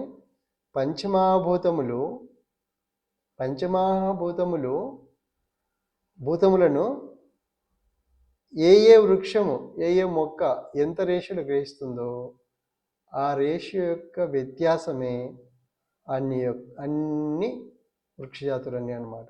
అచరప్రాణులు. చరప్రాణులు ఏంటి? చరప్రాణులకు వచ్చేసరికి పంచమహాభూతములను లక్షణాల స్వరూపంగా, ఇప్పుడు భౌతికంగా చెప్పాం, ఇప్పుడు లక్షణాల స్వరూపంగా ఎవరెవరు ఎంతెంత గ్రహిస్తారో ఆ వ్యత్యాసమే మిగిలినటువంటి యొక్క ఏవి ఈ చరప్రాణుల దేహాలు. ఇప్పుడు మనం మనిషి దేహం గురించి కొంత వివరించుకొని ఒక 5 నిమిషాలు వివరించుకుందాం. ఇప్పుడు మనిషి దేహం ఉందనుకోండి, అంటే ఎట్లా దేహము ఏ విధంగా గ్రాహ్య లక్షణమైనది, గ్రహించటమైనది, ఇది వివరణ చేసుకోవాలి. ఇప్పుడు చూడండి, పంచమహాభూతములను పంచేంద్రియములు. ఇక్కడ చూడండి, చాలా చాలా స్పష్టంగా తెలుసుకోవాల్సిందంటే దేహం వరకు తెలుసుకుందాము, ఇంకా సూక్ష్మంగా తర్వాత తెలుసుకుందాం. దేహములో పంచమహాభూతములు ప్రసార లక్షణములు. ఈ ప్రసారమైనటువంటి యొక్క పంచమహాభూతములను గ్రహించే ఇంద్రియములు. అంటే ఏమి చెప్పారు ఇక్కడ చూడండి, భాషలోనే ఎంత చాకచక్యము నైపుణ్యం ఉందో మహాత్ముల యొక్క నైపుణ్యము. ఇంద్రియము జ్ఞాన ఇంద్రియం అని చెప్పారు మనకు. జ్ఞానేంద్రియములు, కర్మేంద్రియములు, ఏకాదశ ఇంద్రియములు. జ్ఞానేంద్రియములు ఎన్ని? 5. కర్మేంద్రియములు 5, ఒక్క అంతరింద్రియం. ఇక్కడ జ్ఞానేంద్రియములని ఏమి చేస్తున్నాయి, కర్మేంద్రియం ఏమి చేస్తున్నాయి ఒక్కసారి చూస్తే, జ్ఞానేంద్రియములు అంటే ఇన్పుట్ ఆర్గాన్స్ అన్నమాట. ఇన్పుట్ ఆర్గాన్స్ అంటే అర్థం ఏంటంటే లోపలికి చేరవేసేది సమాచారాన్ని. ఇప్పుడు చూడండి, ఇప్పుడు ఎక్కడున్నాడు దేహి? ఎక్కడున్నాడు? రోగగ్రస్తుడు ఎక్కడున్నాడు? ఇప్పుడు ఈ దేహము చేసేటువంటి యొక్క స్థితిని మనము వర్ణించుకుంటే దేహి ఎక్కడున్నాడు? దేహంలో ఉన్నాడు. ఇప్పుడు మన ఇల్లు ఉంటుంది, ఇంట్లో ఎక్కడ ఉంటాం? ఒకే చోట కూర్చుంటామా? వంటిల్లు తిరుగుతుంటాం, హాల్లో ఉంటాం, వరండాలో ఉంటాం, బాత్రూంలో ఉంటాం, టాయిలెట్లో ఉంటాం, ఇంకో చోట ఉంటాం, అన్నీ తిరుగుతూనే ఉంటాం. అట్లా ఎట్లా ఉంటామో ఇట్లా దేహంలో కూడా అంతే. జీవుడు ఇక్కడ మొదటి స్థానం ఇది, ఇక్కడ దేహము. కాబట్టి ఇక్కడ ఏమైంది? దేహి ఉన్నాడు, ఎవరు? రోగగ్రస్తుడు ఉన్నాడు. ఏ రోగం? వీనికి భవరోగం అనమాట. పుట్టే రోగమే, పుట్టడమే రోగం, పుట్టుకే రోగం. అది భవరోగం అంటే పుట్టుకే రోగం అనమాట. పుట్టుతూనే ఉంటాడు, చస్తూనే ఉంటాడు. పుట్టినవాడు చస్తాడు, చచ్చినవాడు మళ్ళీ పుడుతుంటాడు. అంటే పుట్టుకే రోగం గలవాడు. అంటే జన్మ మృత్యు జరా వ్యాధి దుఃఖ దోష అనుదర్శనం. అంటే జన్మ మృత్యు వ్యాధి, జన్మ వ్యాధే, జర ముసలితనం వ్యాధే, జర వ్యాధే, మృత్యు జన్మ మృత్యువు వ్యాధే, జర ముసలితనం వ్యాధే. ఇవన్నీ ఏంటి? వ్యాధి స్వరూపం. ఎందుకు వ్యాధి? లోపల వాడే వ్యాధి, వాడు లోపల జీవుడే వ్యాధి. కాబట్టి దేహం అంతా వ్యాధి స్వరూపంగా చేసుకుంటున్నాడు. కాబట్టి ఇక్కడ ఏంటంటే మనం గుర్తించవలసింది, ఈ యొక్క దేహి అనేవాడికి లోపల రోగగ్రస్తులైన వాటి వానికి ఈ పంచమహాభూతములు దేహము, ఈ దేహం ద్వారా పంచమహాభూతములు చేరి చికిత్స చేస్తున్నాయి. అదే మనం చికిత్స అనేటువంటి ఆధ్యాత్మిక వైద్యం పెట్టుకున్నాం. చికిత్స చేస్తున్నాయి. ఈ చికిత్స టెక్నాలజీ పదం వాడేసినాం మనం. అంటే చికిత్సని టెక్నాలజీ రూపంగా అంటే సాంకేతికం, తెలుగులో ఏమంటే సాంకేతికం అంటే ఎట్లా కావాలో అట్లా మారుతూనే ఉంటాయి పంచమహాభూతములు. ఇప్పుడు ఉప్పెన వస్తుంది, లేకుంటే తుఫాన్ వస్తుంది, లేకుంటే ఇంకోటి వస్తుంది, ఇంకోటి వస్తుంది. ఎందుకు? వీడి యొక్క మందు అంటే మీరు చేసేటువంటి యొక్క సైన్స్ అంటే ఇప్పుడు సైన్స్ అండ్ టెక్నాలజీ ద్వారా జరిగేటువంటి యొక్క విపరీతమైనటువంటి యొక్క దుస్థితిని ఈ యొక్క చికిత్స చేస్తుంటుంది ప్రకృతి పంచమహాభూతములు. ఏది బయట మనం పంచమహాభూతములు చెప్పుకున్నప్పుడు ఈ మనుషులంతా కలిసి ఏం చేస్తున్నారు? మొత్తము నాశనం చేస్తున్నారు. అంటే పంచమహాభూతములను భంగపరుస్తున్నారు. అదే మనం పొల్యూషన్ పదం వాడేది. ఆకాశం పొల్యూషనే. ఎందుకు? ఈ యొక్క కృత్రిమ ఉపగ్రహాలు ఏవైతే పంపిస్తున్నామో అది పొల్యూషనే. తర్వాత వాయు పొల్యూషన్ అని మనకు తెలుస్తూనే ఉంటుంది. మిగతావన్నీ అగ్ని పొల్యూషనే. దీపాలు చూడండి, ఆ పొల్యూషనే. తర్వాత నీరు పొల్యూషనే. తర్వాత కాలుష్యం, కాలుష్యం. ఆ తర్వాత భూమి కాలుష్యమే. మన దేహంలో ఇక్కడ ఓషధులు అని చెప్పాము. ఈ చరప్రాణులను కాలుష్యమయం చేసేసినాం. ఈ యొక్క దేహాలను కాలుష్యమయం చేసినాం. ఎట్లా? తిండి తిప్పలు అన్నీ కాలుష్యమే. భూమికి ఏం తినిపిస్తున్నాం? ఇది విషం. ఇప్పుడు విషం అన్నది ఎక్కడ ఉంది? వాస్తవంగా విషయం అంటామా? విషయం అంటే అర్థం ఏంటి? విషమే. అది మనం చేసే ప్రతి పని విషస్వరూపం. విషం ఏం చేస్తుంది? బయటికి కక్కుతున్నది. అందుకే మనకు పరమశివుడికి ఏముంటారు? ఇంద్రియం ఉంటాయి కదా. ఇట్లా చెయ్యి ఇట్లా ఒక పని చేశాం. ఈ పని ఏంటి? ఈ పని అనేది మన ఇంద్రియం ద్వారా విషం కక్కి ఒక పని రూపంలోకి మారింది. అది అందుకు పాము రూపంలో ఎందుకు చూపిస్తున్నారంటే పరమశివునికి అది విషస్వరూపం. ఒక ఇంద్రియం విషం. ఎందుకు? ఈ ఇంద్రియం ద్వారా విషం చిమ్ముతున్నది. కాబట్టి ఇదేం చేయాలి? ఇప్పుడు ఈ విషం చిమ్మకుండా తనకు అలంకారం కావాలి. అలంకారం ఎప్పుడవుతుంది? అదిగో ఇక్కడ ఉంది చూడండి, శంభుధ్యానం చేస్తే ఈ ఇదే ఇంద్రియము అలంకరిస్తుంది. తనను ఉనికిని, ఆనందాన్ని, పరమానందాన్ని అలంకరిస్తుంది. ఇక్కడ ఏమవుతుంది? అలంకరిస్తుంది. అయితే ఇక్కడ ఏమైంది సమస్య అంటే ఈ పంచ జ్ఞానేంద్రియములు ఏమైతే ఉన్నాయో, పంచజ్ఞానేంద్రియములు ఏం చేస్తున్నాయి? మనకు ప్రసారమైనటువంటి యొక్క పంచమహాభూతములను లోపల జీవునికి చికిత్స కొరకు లోపలికి ప్రవేశిస్తున్నాయి. అంటే ఇంద్రియము గ్రహిస్తున్నాయి. ఈ గ్రాహ్య సృష్టి అనుకున్నాము కదా దేహము. ఈ దేహం చేస్తుంది పంచమహాభూతం గ్రహిస్తున్నది. ఇక్కడ ఉదాహరణ చూడండి. ఆకాశాన్ని ఏ రూపంలో గ్రహిస్తుంది? శబ్ద రూపంలో. తర్వాత వాయువును స్పర్శ రూపంలో. మన ఇంద్రియములు అంటే శబ్ద, స్పర్శ, రూప, రస గ్రంథములు.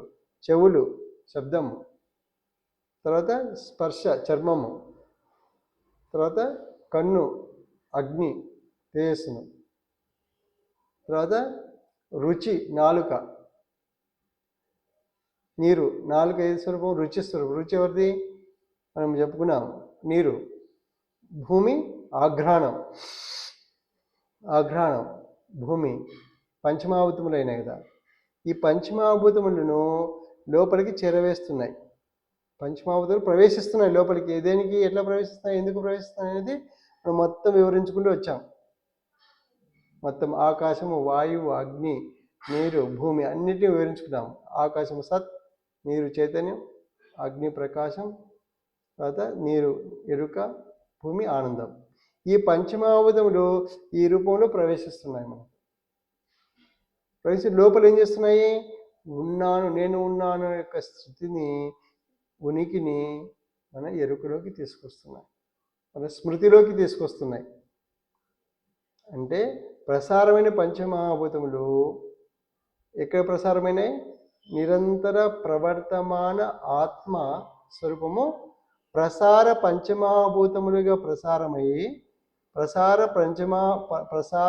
పంచలక్షణ మహాభూత విస్తార వృద్ధి ఎరుక బ్రహ్మంబుగా ఇది ప్రసారమయ్యి ఎరుక స్వరూపంలోకి మనకు ప్రాప్తి పొందుతున్నాయి. పొంది ఏం చేస్తున్నాయి? మన లోపల ఉన్నటువంటి యొక్క ఉన్నాను స్వరూపాన్ని ఎరుక ఎరుక రూపంలోకి తీసుకొచ్చి నేను ఉన్నాను అనిపిస్తున్నాయి. నేను ఉన్నానని అనిపిస్తున్నాయి. అది పంచమహాభూతములు. ఇది అర్థమైంది కదా, గ్రాహ్యము. ఇదే అసలు లోపల ఏం జరిగింది మళ్ళీ అనేది ఈ జీవుడి గందరగోళం అనమాట. గుడ్డివాడు, కళ్ళు ఉన్న గుడ్డివాడు ఎవరంటే, కళ్ళున్న గుడ్డివాడు ఎవరు? ప్రతి మనిషి కళ్ళు ఉన్న గుడ్డివాడే. అంటే గుడ్డి ఎవరికి? ఇప్పుడు లోపల మీరు చూడండి, ఇప్పుడు ఎవరైనా చదవని వాళ్ళు ఉంటారు, చదువు రాని వాళ్ళు, చదువుకుని వాళ్ళు ఆడ కూర్చుంటారు. బోర్డులు అన్నీ ఉంటాయి, అక్షరాలు బోర్డులు ఉంటాయి, ఎన్నో బోర్డులు ఉంటాయి అనుకో, వాటిని ఎట్లా చూస్తుంటారు? అక్కడ చదివితే ఎంతో విజ్ఞానం, చదువుకున్న వాడికి అది చదివి ఎంతో ఆలోచన, అవగాహన ఉంటుంది. ఇప్పుడు అది ఏం లేని వాడు ఏం చేస్తాడు? అక్షరాలను ఎట్లా చూస్తాడు? బొమ్మలుగా చూస్తాడు, అంతే కదా? బొమ్మలుగా చూస్తాడు. అంటే బొమ్మలుగా చూస్తే ఏమవుతుంది? బొమ్మ అనుకుంటాడు అంతే. అది కూడా ఒక బొమ్మ, ఇట్లా అట్లా రాసింది అనుకుంటాడు. అట్లా ఏమైపోయింది? ఇప్పుడు కళ్ళు ఉండి ఇది కూడా ఏంటి? ఇదంతా ఏమిటంటే ఇది కూడా బొమ్మనే. అంటే మనకు దాని యొక్క విలువ, స్థితి ఏం తెలియటం లేదు. ఇట్లా ఏమైపోయినాడు? గుడ్డివాడైనాడు. కాబట్టి ఇక్కడ ఏమిటంటే మనం తెలుసుకోవాల్సింది, ఇప్పుడు పంచమహాభూతములు ఇట్లా తీసుకున్నాం కదా, అయిన తర్వాత లోపల ఏమి గుడ్డి ఉన్నది, ఈ గుడ్డితనాన్ని బయట వేయాలి కదా. గుడ్డి లోపల ఉంటే ఇప్పుడు రోగం ఏంటనేది ఎవరు చెప్పాలి? వచ్చిన తర్వాత కూర్చోబెట్టి చెప్పిస్తాము. అంటే ఇప్పుడు ఏం చెప్పుకోవాలి? ఇప్పుడు ఈ లోపల ఉన్నటువంటి జీవుడు ఈ స్థితిని ఏం చెప్పాలి? తను వ్యక్తపరచాలి. ఎక్కడ? ఎవరికి వ్యక్తపరచాలి? పంచమహాభూతములకు, బ్రహ్మమునకు వ్యక్తపరచాలి. ఇదంతా స్క్రీన్ అన్నమాట, తెర. ఈ పంచమహాభూతములన్నీ తెర. ఏ మహాభూతం వ్యక్తపరిస్తే ఆ మహాభూతం తీసేసుకుంటుంది. ఇక్కడ చూడండి, ఉదాహరణకు ఇప్పుడు వ్యక్తపరిచేది ఏంటి? వాక్కు. ఇదేంటి? ఆ వాక్ ఏం చెప్పుకున్నా? శబ్దము, ఆకాశం. వాక్ ఏంటి? శబ్దం. ఏది ఇది? ఇది అవుట్పుట్ ఆర్గాన్స్ అన్నమాట. అంటే ఇందులో ఇన్పుట్ ఆర్గాన్స్ అని చెప్పుకున్నాం, ఇది అవుట్పుట్. అంటే లోపల ఏం జరిగింది ప్రాసెస్ మనకు ఇప్పుడు మానిటర్ చూస్తున్నాము, స్క్రీన్, ఎల్సిడి స్క్రీన్ చూస్తున్నాము. స్క్రీన్ ఇప్పుడు చూస్తుంటే ఏమైంది? లోపల ప్రాసెసింగ్ ఏం జరుగుతుందని ఇక్కడ తెలుస్తుంది. ఇది లేదనుకోండి, ఏం తెలిసినట్టు? ఏమీ తెలియదు, అంతే కదా? మనకి ఇది లేదు, స్క్రీన్ లేదనుకోండి, ఏం చేస్తాం? ఏందో ఏం జరిగిందో ఏం కదా, గుడ్డి లెక్క ఉంటాం అనమాట. ఏం తెలియదు కాబట్టి ఏం ముందుకు పోలేం. కాబట్టి ఇక్కడ ఉన్న తెలివి ఏంటది అనేది ఏం చేయాలి? వాక్కు. ఇది ఆకాశ లక్షణం. అట్లాగే రెండవది ఏంటి? వాయువు. వాయువు ఏ లక్షణము? చైతన్యం. కాబట్టి పాదములు మనకు చైతన్య లక్షణం. పాదములు ఏం చేస్తాయి? ప్రయాణం చేయిస్తాయి, చైతన్యం చేయిస్తాయి దేహాన్ని. చైతన్యం చేసి ముందుకు నడిపిస్తాయి అన్నమాట.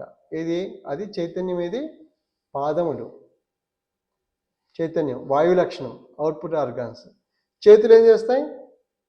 చేతులు ఇప్పుడు తిప్పుతున్నాను అనుకోండి, ఏమి ఇస్తున్నాయి? మీకు ఒక రూపాన్ని ఇస్తున్నాయి.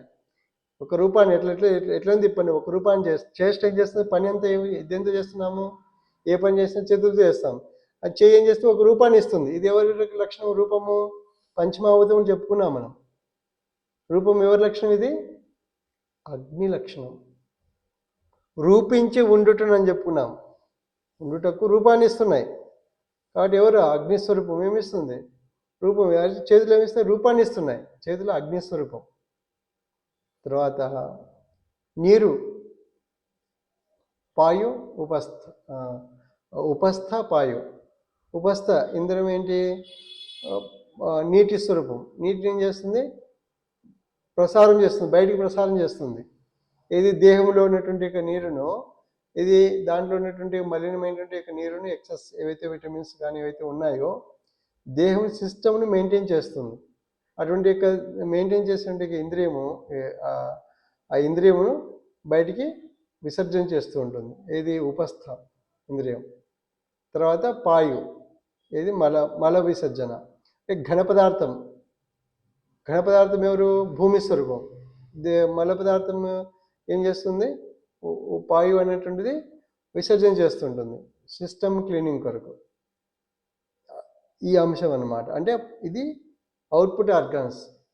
దేహాన్ని, దేహస్థితి నిలుపుతున్నది.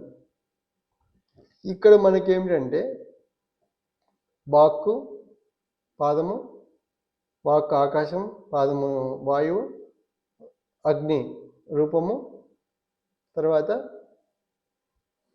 ఉపస్థం నీరు విడుదల, మలినమైన నీరు కానీ ఇంకోటి కానీ దేహం యొక్క నిలపటానికి, తర్వాత పాయు అంటే మల విసర్జన విడవటం, ఎంత కూడా ఏమైపోయింది దేహం యొక్క స్థితిని నిలుపుతున్నది అనమాట. ఇట్లా ఈ విధంగా. ఇంకా లోపల ఏమిటి జరుగుతుంది, ఈ యొక్క ప్రవర్తన లోపల ఏం జరుగుతుంది, అంతరింద్రియం అది రోగి స్వరూపం. అంతరింద్రియం అంటే రోగము అక్కడ ఏర్పడుతున్నది కాబట్టి ఆ అంతరింద్రియం అంటే ఏదో కాదు, జీవస్వరూపం. ఆ జీవస్వరూపం అనేటువంటి దాన్ని ఏం చేయాలి, ఈ యొక్క వ్యక్తపరచడం అనేటువంటి యొక్క స్థితిని, అంటే ఏమైంది, రోగం ఏమైంది, ఏమి కథ, ఏం స్థితి మొత్తం బయటికి చేస్తే ప్రవర్తిస్తే ఏమవుతుంది.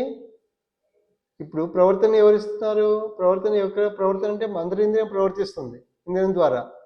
ఒక నడుస్తుంది, నడిచేసరికి కుంటుకుంటూ నడుస్తాడు, వాడు ఈడ్చుకుంటూ నడుస్తుంటాడు. ఇదేమైంది, అతని యొక్క లోపల ఉన్నటువంటి చిత్తవృత్తి బయటికి ప్రవర్తన అవుతుంది. అంటే ఒక స్క్రీన్ చూపిస్తుంది, పెద్దగా చేసి చూపిస్తుంది.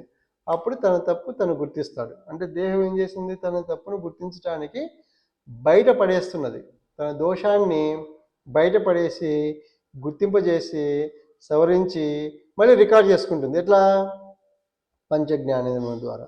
పంచజ్ఞానేంద్రముల ద్వారా రికార్డింగ్ ఉంటుంది, పంచకర్మేంద్రుల ద్వారా ప్రసారం చేసుకుంటుంది, అంటే వ్యక్తపరుచుకుంటుంది. స్క్రీన్, పంచమహాభూతంలో స్క్రీన్. ఈ స్క్రీన్ ఏం చేస్తుంది, నీలో దోషం ఉన్నది, ఈ దోషం ఉండకూడదు, ఈ దోషం ఇది చెప్పి ఆ దోషాన్ని చేస్తుంది తీసేసి మళ్ళీ మనకు అనుభవరూపకంగా ఏం చేస్తుంది, జ్ఞానాన్ని మళ్ళీ రికార్డ్ చేసుకుంటుంది. రికార్డింగ్ మళ్ళీ ప్లేయింగ్ అవుట్పుట్ ఆర్గన్స్ అంటే ప్లే అనమాట. ఇప్పుడు ఇవన్నీ ఎట్లాంటివి మనకు డిస్ప్లే అవుతున్నాయి, అన్నీ కూడా ఇది డిస్ప్లే అవుతుంది, ప్లే అవుతుంది అనమాట. డిస్ప్లే ఉందంటే అర్థం ఏంటి,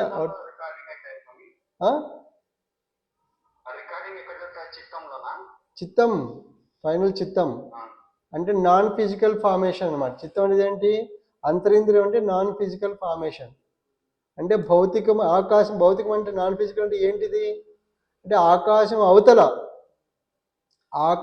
అవతల అంతరింద్రియ స్వరూపం ఉంటుంది. కాబట్టి ఆకాశం అవతల ట్రాన్స్ఫార్మ్ అవుతుంటుంది అన్నమాట.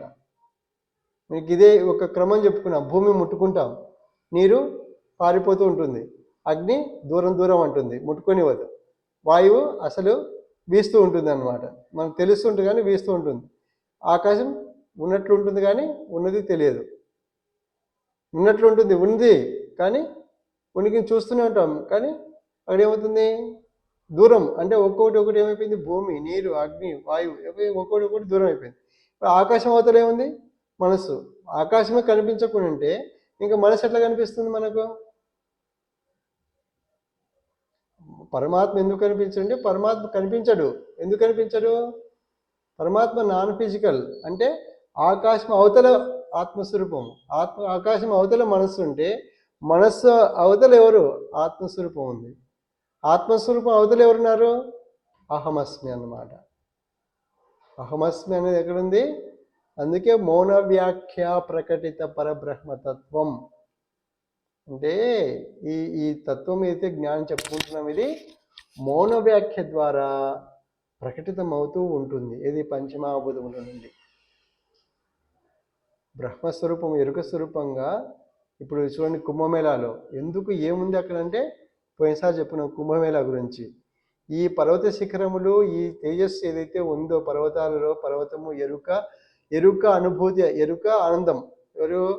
ఎరుక అనేది నీరు, ఆనందం అనేది ఎత్తైన శిఖరములు అన్నమాట. అందుకే గుళ్ళు కానీ, గోపురాలు కానీ, ఆలయాలు కానీ ఇవన్నీ ఎక్కడ ఉంటాయి, ఎత్తైన ప్రదేశంలో ఉంటాయి. ఎందుకు, అక్కడ అనుభూతి స్వరూపం ఉంటుంది అన్నమాట. కాబట్టి అక్కడ ఆనంద స్వరూపం ఉంది. ఆ పర్వతములు ఏమవుతాయి, మనుషులకు ఆలవాలంగా నివాస యోగ్యం కాదు కాబట్టి అక్కడ ఏమవుతాయి, ఉన్న ప్రకృతి అంటే ఏం చెప్పుకున్నాము, ప్రకృతి పరమాత్మ ప్రవేశమే ప్రకృతి, పరమాత్మ ప్రవర్తనే ప్రకృతి. కాబట్టి అక్కడ పరమాత్మ ప్రవర్తన దర్శనం చేస్తాం. అక్కడికి వెళ్ళి మనం ఏం చేస్తాము, అడవిలో ఎక్కడో గుడిలో ఏదో విగ్రహము ఇంకో మూర్తి కాదు. అక్కడ ఆ ప్రదేశం అయితే అదే పరమాత్మ ప్రవర్తన, పరమాత్మ స్వరూపం. కాబట్టి అక్కడ మనం పొందేది ఆనందం ఏంటంటే ఎక్కడిదో కాదు, అక్కడ ప్రకృతి యొక్క స్వరూపము. ఆకృతి అహమస్మి ఆవేశం అని చెప్పుకున్నాం. ఆకృతి ఏమైంది ఇప్పుడు? అహమస్మి, నేను ఉన్నాను. ప్రవేశించినది ఎవరు? అహమస్మి, నేను. ఇక్కడ చూడండి, మొక్క పెట్టాము, మొలక పెట్టాము. మొలకలోకి ఎవరు వచ్చినారు? బీజమే మొలకగా వచ్చింది, మొలకకే చెట్టుగా వచ్చింది, చెట్టే ఏమైంది? ఫలమైంది, భగవాన్ స్వరూపమైంది. భగవాన్ స్వరూపంలో ఏముంది? అహమస్మి. అందుకే భగవద్గీత బోధ అంతా ఏం చెప్తుంది? అహమస్మి, అహమస్మి, అహమస్మి. మే మతమిదం నిత్యం అనితిష్టంతి అని చెప్పి చెప్తుంది. మే మతం, నేను మతం ఏంటి? అహమస్మి, నేను ఉన్నాను, ఇదే మతం. కాబట్టి ఇది మనము గుర్తించవలసింది. కాబట్టి ఇక్కడ సారాంశం ఏంటంటే ఈ పంచమహాభూతములు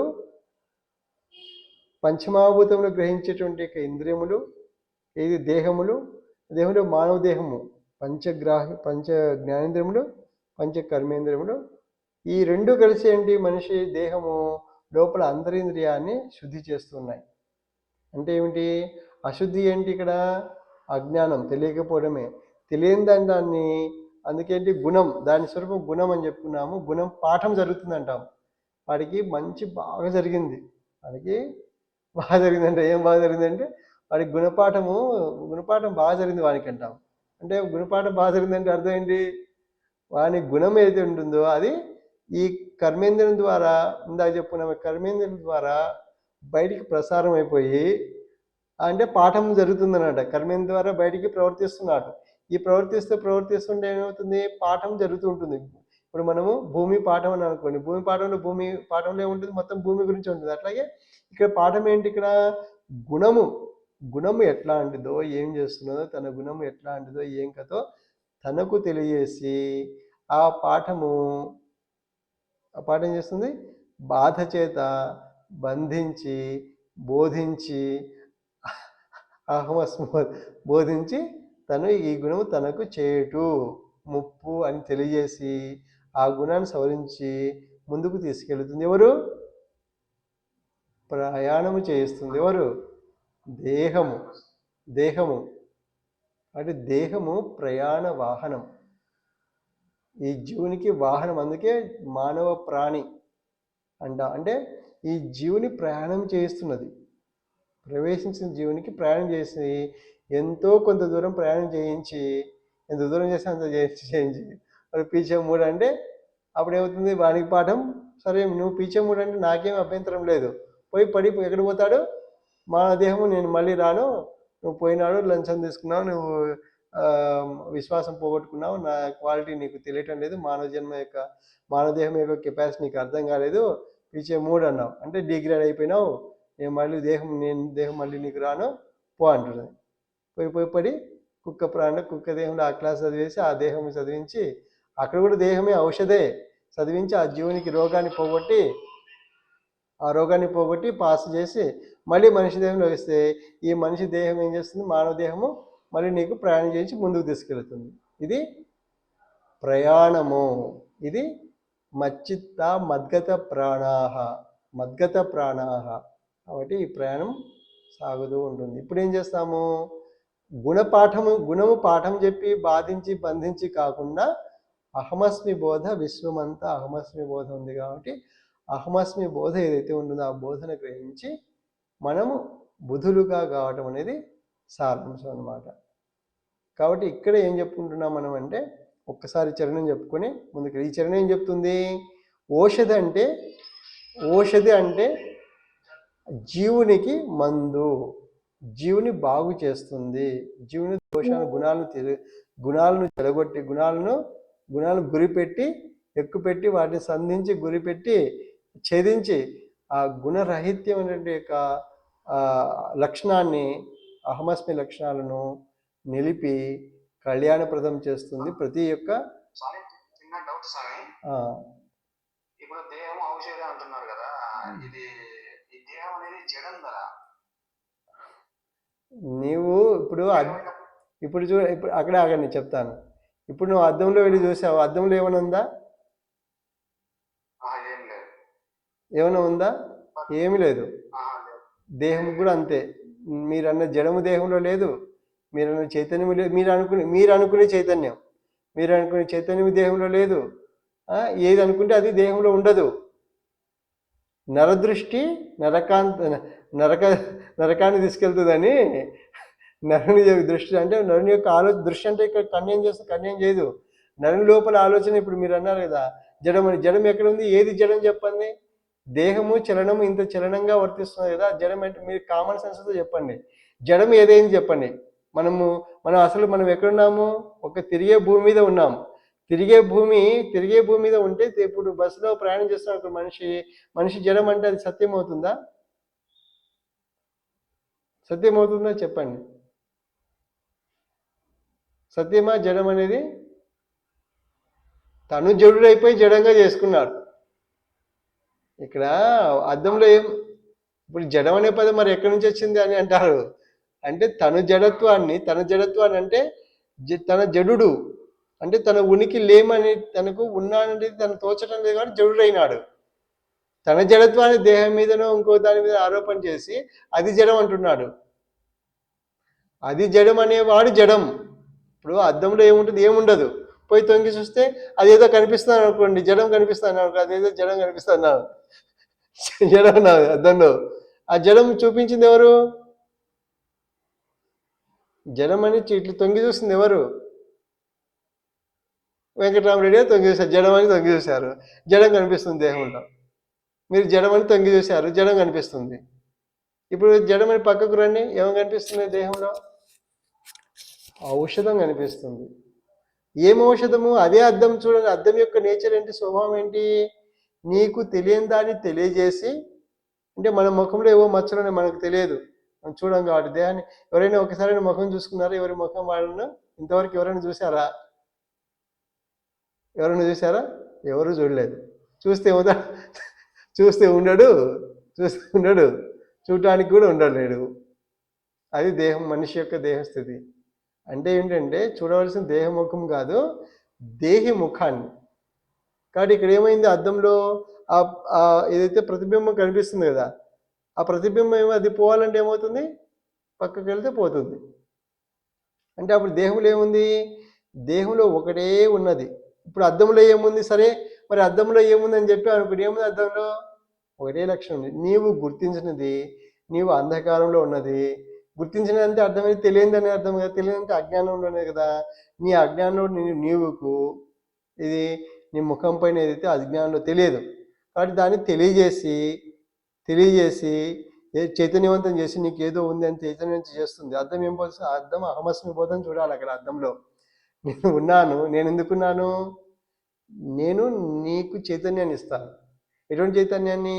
నీలో దోషాలను కూడా తెలియజేసి, దోషరహితంగా ఎట్లయితే ఉంటావో, నీకు మరకలేని స్థితి ముఖం ఎట్లా ఉంటుందో అది కూడా తెలియజేసి, ఇది వ్యత్యాసం పోల్చుకొని, ఆ తెలియజేసిన దాన్ని మళ్ళీ ఎరుకలో పెట్టుకొని, ఆ ఎరుకలో పెట్టుకున్న దాన్ని ఎరుకలో అంటే సవరించుకొని, ముఖం సవరించుకున్నప్పుడు ఎవరైతే నీకు ఆనందము చిరునవ్వు వస్తుందో ఆనందింపజేసి, నీకు అనుభూతిని చెదరకుండా చేసి, మళ్ళీ నన్ను వచ్చి చూసుకునేటట్టుగా ఏదైనా సవరించుకునేట్టుగా అద్దం బోధ చేస్తుంది. అవునా కదా? ఇదే కదా అద్దం బోధ చేస్తుంది, ఇంతకంటే వేరే ఏం చేస్తుందా? ఇది బోధ. కాబట్టి అహమస్మి బోధ, ప్రతి చోట అహమస్మి బోధ తప్ప వేరేది లేదు. అహమస్మి నేను ఉన్నాను. మీకు ఏదో పాట ఉంది కదా, నేను ఉన్నాను పాటలో ఏం పాట ఉంటుంది? చీకటికి వెలుగుగా నేనున్నానని చీకటికి చెబుతుందట. పాట ఉంది చూడండి మీరు, ఆ పాట కూడా మనం వెలుగు ఏం చెప్తుంది? చీకటికి వెలుగునై నేనున్నాను, చింతవలదు. కాబట్టి నేనున్నాను, అదే నేనున్నాను పాట అన్నమాట. అంటే నేనున్నాను ఎట్లా అన్నాను? నేనున్నాను, చింత లేకుండా నేనున్నాను, నీకు చింత లేకుండా నేను చేస్తాను. అంతే కదా అర్థం చెప్పి, అంతకంటే వేరే ఏమని చెప్తున్నది మనకు? అట్లా ప్రతి పదార్థం అది చెప్తుంది. జడము అని ఏదైతే మనం అంటామో ఆ అన్నవాడే జడుడు. అట్లా నా నుండి వచ్చి ఉంటుంది. కానీ దాని యొక్క పూర్వాపరాలు ఏమిటంటే, వాస్తవ రూపం ఏంటంటే జడము ఏదీ లేదు. ఏదైనా ఉందా చెప్పండి? ప్రతి అణువు చలనంలో ఉంటే భూమి చలనంలో ఉంటే భూమి మీద ఉండే ప్రతి ఒక్కటి చలనంలో ఉన్నట్లు లేనట్లు సాధారణమైన జ్ఞానం ఆలోచన చేయండి. మరి ఏదో తత్వజ్ఞానం ఇంకోటి అన్ని పక్కన పెడదాం. దీనికి ఒప్పుకుంటారా లేదా? ఏం ఎక్కడ కాదు, ఒప్పుకుంటారా లేదా? మరి భూమి మీద జడం ఉంటే ఇంకా భూమిలోని జడం ఏది జడం అవుతుంది? జడము ఏది లేదు ఇక్కడ. జడం అనేవాడే జడుడు. అంటే ఆ జడమును తీసేస్తుంది ఎవరు? ఈ చైతన్య స్వరూపం. ఇది ఎవరు? అహమస్మి యొక్క టెక్నాలజీ. అహమస్మి యొక్క టార్గెట్ ఏంటి? నీలో అహమస్మిని సిద్ధి పొందడం చేయటమే దీని యొక్క టార్గెట్. ప్రతి ప్రవర్తన, ప్రతి వస్తువు, ప్రతి పదార్థము, ప్రపంచం, విశ్వము అంతటి కూడా ఏముంది? అహమస్మి టెక్నాలజీ వర్తిస్తూ ఉంటుంది. నిరంతరము సిద్ధికి ప్రయాణం చేస్తుంది, ప్రసారం చేస్తుంటుంది.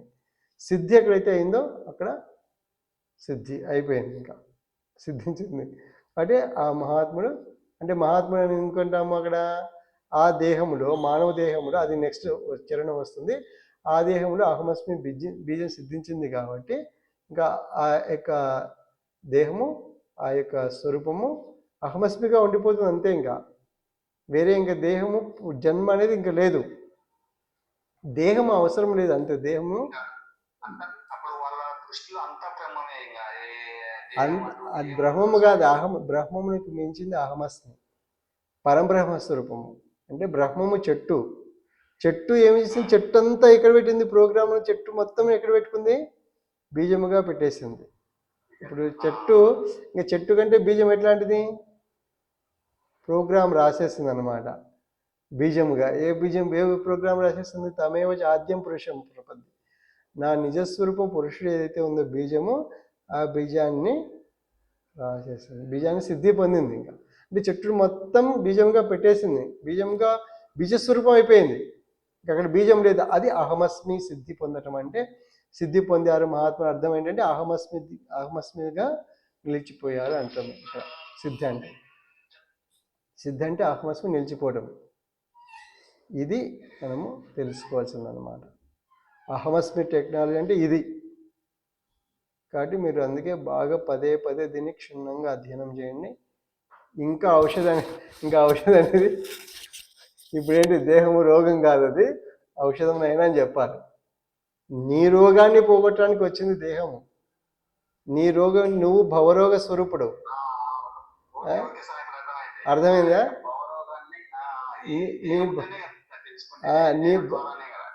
ఇప్పుడు దారికి వచ్చారు. ఇప్పుడు నా దారిలోకి వచ్చారు, నా రూట్లోకి వచ్చారనమాట. ఇంతవరకు నేను చెప్తున్నది దేహం అనేది రోగం లేదంటే రోగం లేదు కాదు. అదే శరీరం అంటే అర్థం ఏంటి? శరీరం అంటే సృ హింసాయం. దేన్ని హింసిస్తుంది? నీ భవరోగాన్ని హింసించి భగవంతునిగా రూపుదిద్దుతుంది. అది దేహం యొక్క సామర్థ్యం. మనిషి దేహం యొక్క కెపాసిటీ ఏంటంటే భవను తొలగించి భగవంతునిగా నిలుపుతుంది. భగవంతులు ఎవరుంటారు? అదే ఇందాక చూపించాం కదా, ఫలమే భగవత్ స్వరూపము. ఈ ఫలములో ఎవరుంటారు? ఫలములో చెప్పాలి. ఇదే ఇంకా ఈరోజు ఇదే ఇంకా. ఇప్పుడు దేహము, శరీరము హింసాయం అంటే హింసిస్తుంది. ఎవరిని హింసిస్తుంది? భవరోగముని హింసించి అంటే రోగాన్ని తొలగించి భగవంతునిగా తీర్చిదిద్దుతుంది. భగవత్ స్వరూపాన్ని ఇస్తుంది. ఆ భగవత్ స్వరూపంలో ఏముంటుంది? అది పండు. భగవత్ స్వరూపం అంటే పండు. అది సిద్ధి, అహమస్మి సిద్ధి. అంటే ఆ భగవత్ స్వరూపంలో అహమస్మి సిద్ధి పొందితే అప్పుడు పండు అవుతుంది. అంటే బీజం ఏర్పడితే పండు అవుతుంది, లేకుంటే పండు అవుతుందా? కాదు కదా. అది భగవంతుడు అంటే పండు స్వరూపం. ఇది మనము అందుకేం చెప్పారు? ఉర్వారుకమివ బంధనాత్ మంత్రం విన్నారు కదా. ఓం త్రయంబకం యజామహే సుగంధిం పుష్టివర్ధనం ఉర్వారుకమివ బంధనాత్ మృత్యో ముక్షేయ మా అమృతాత్.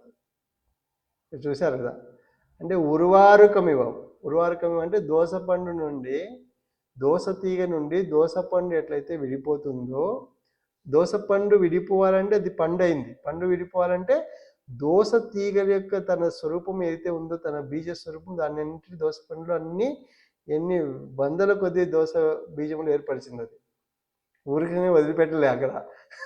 ఎవరు ఉరువారుకమివ బంధనాథుని బంధాన్ని ఊరికి విశ్వం ఊరికిని వదిలిపెట్టదు. నీలో అహమస్మి సిద్ధి పొందేంత వరకు జన్మ జరుగుతూనే ఉంటుంది.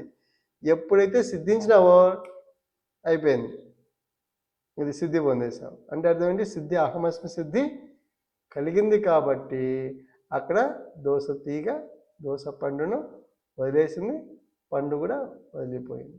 దోస పండు దోస తీగ నుండి ఎప్పుడు విడిపోతుందంటే, ఆ బీజము దోస తీగ తన రూపం ఏదైతే ఉందో బీజము, ఆ బీజాన్ని అంతటిని దాంట్లో దోస పండులో కొన్ని వందల బీజాలు ఏర్పరిచి సిద్ధి పొంది అప్పుడు తను వదిలేస్తుంది. ఇంకా అది విశ్వం వదిలేసేది. విశ్వము ఒక మహాత్ముని ఎప్పుడు వదిలేస్తుంది? విశ్వం అంతా తనను, ఎవరి విశ్వం అంతటా అహమస్మి చెప్తున్నారు. అంతటా అహమస్మి, ఆద్యంతం అహమస్మి, అజమక్షరం అహమస్మి, అనాద్యనంత అహమస్మి. ఈ అహమస్మి స్వరూపం ఏదైతే ఉందో అదంతా ఏం చేసింది? విశ్వమంతా ఉన్నటువంటి అహమస్వరూపము ఆ బీజంగా ఏర్పరిచి అక్కడ వదిలేస్తుంది. ఇంకా అంటే బీజం అయిపోయింది కాబట్టి దేహం అక్కడ ఇంకా లేడు, జీవుడు లేడు, దేహము లేదు, ఇంకెవరున్నారు అక్కడ? అహమస్మినే ఉన్నది, వేరే ఎవ్వరు లేరు. ఇది అహమస్మి అంటే అన్నమాట. స్వామి, ఇప్పుడు ఈ దేహం ఔషధి మాదిరి కదా అంటున్నారు కదా, దీనికి ఆహార నియమము ఉంటాయి. ఆహారం అనేది ఇస్తాం కదా మళ్ళీ ఆ యొక్క బీజం ఏర్పడడానికి. అది మీరే చెప్పండి ఇప్పుడు. దానికి దీనికి లింక్ అది ఇప్పుడు ఇంతవరకు చెప్పాం కదా, ఇప్పుడు మీరే చెప్పాలి. ఇప్పుడు దీని ఇప్పుడు సబ్జెక్ట్ అంటే ఏ అంశాలతో ఎట్లెట్లా ఉందో పోలిక ఎట్లయితే ఉందో అంతా వివరించుకున్నాం. దీన్ని మీరు చెప్పిన అంశము ఎక్కడ వస్తుందో మీరే వివరించాలన్నమాట. ఒక్కసారి మనం మంత్రం చెప్పుకొని ఆ టాపిక్ వద్దాము. మంత్రము కాదు, చరణము. ఒకసారి చరణం మేము మళ్ళీ మర్చిపోతాం. గంధించి సంగ్రహించి తిని ఉనికి లేమి జీవులకు చరాచర దేహపు ఓషధులనై నిరంతర ప్రవర్తమాన ఆత్మ ప్రసార పంచలక్షణ మహాభూత విస్తార వృద్ధి ఎరుక బ్రహ్మంబును అంటే అక్కడ సంగ్రహించింది అని అర్థం అన్నమాట. ఇక్కడ 84 లక్షల జీవరాశి దేహముల 84 లక్షల జీవరాశి దేహములు గ్రాహ్య సృష్టిగా, దేహములు ఏంటివి? గ్రాహ్య సృష్టిగా. అహం పృథివ్యా ఓషధయ, ఇది చరణము. ఇప్పుడు చెప్పండి. ఇంకా ఇప్పుడు ఓషధన్నాము. ఇప్పుడు మీకు వచ్చేటువంటి ఏది ఆహారం అంటే అది ఏ పాత్రలోకి వస్తుంది? మొట్టమొదటి చెప్పండి. ఏ అంశం కిందకి వస్తుంది? పంచమహాభూతంలోకి వస్తుందా, ఓషధి కిందకి వస్తుందా? ఇప్పుడు చెప్పండి. ఇంకా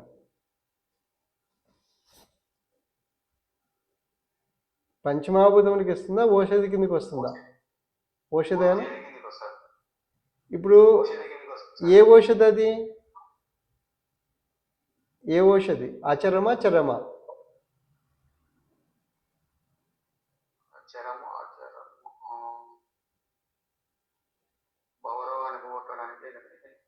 ఆ ఓషధి అచరమా చరమా?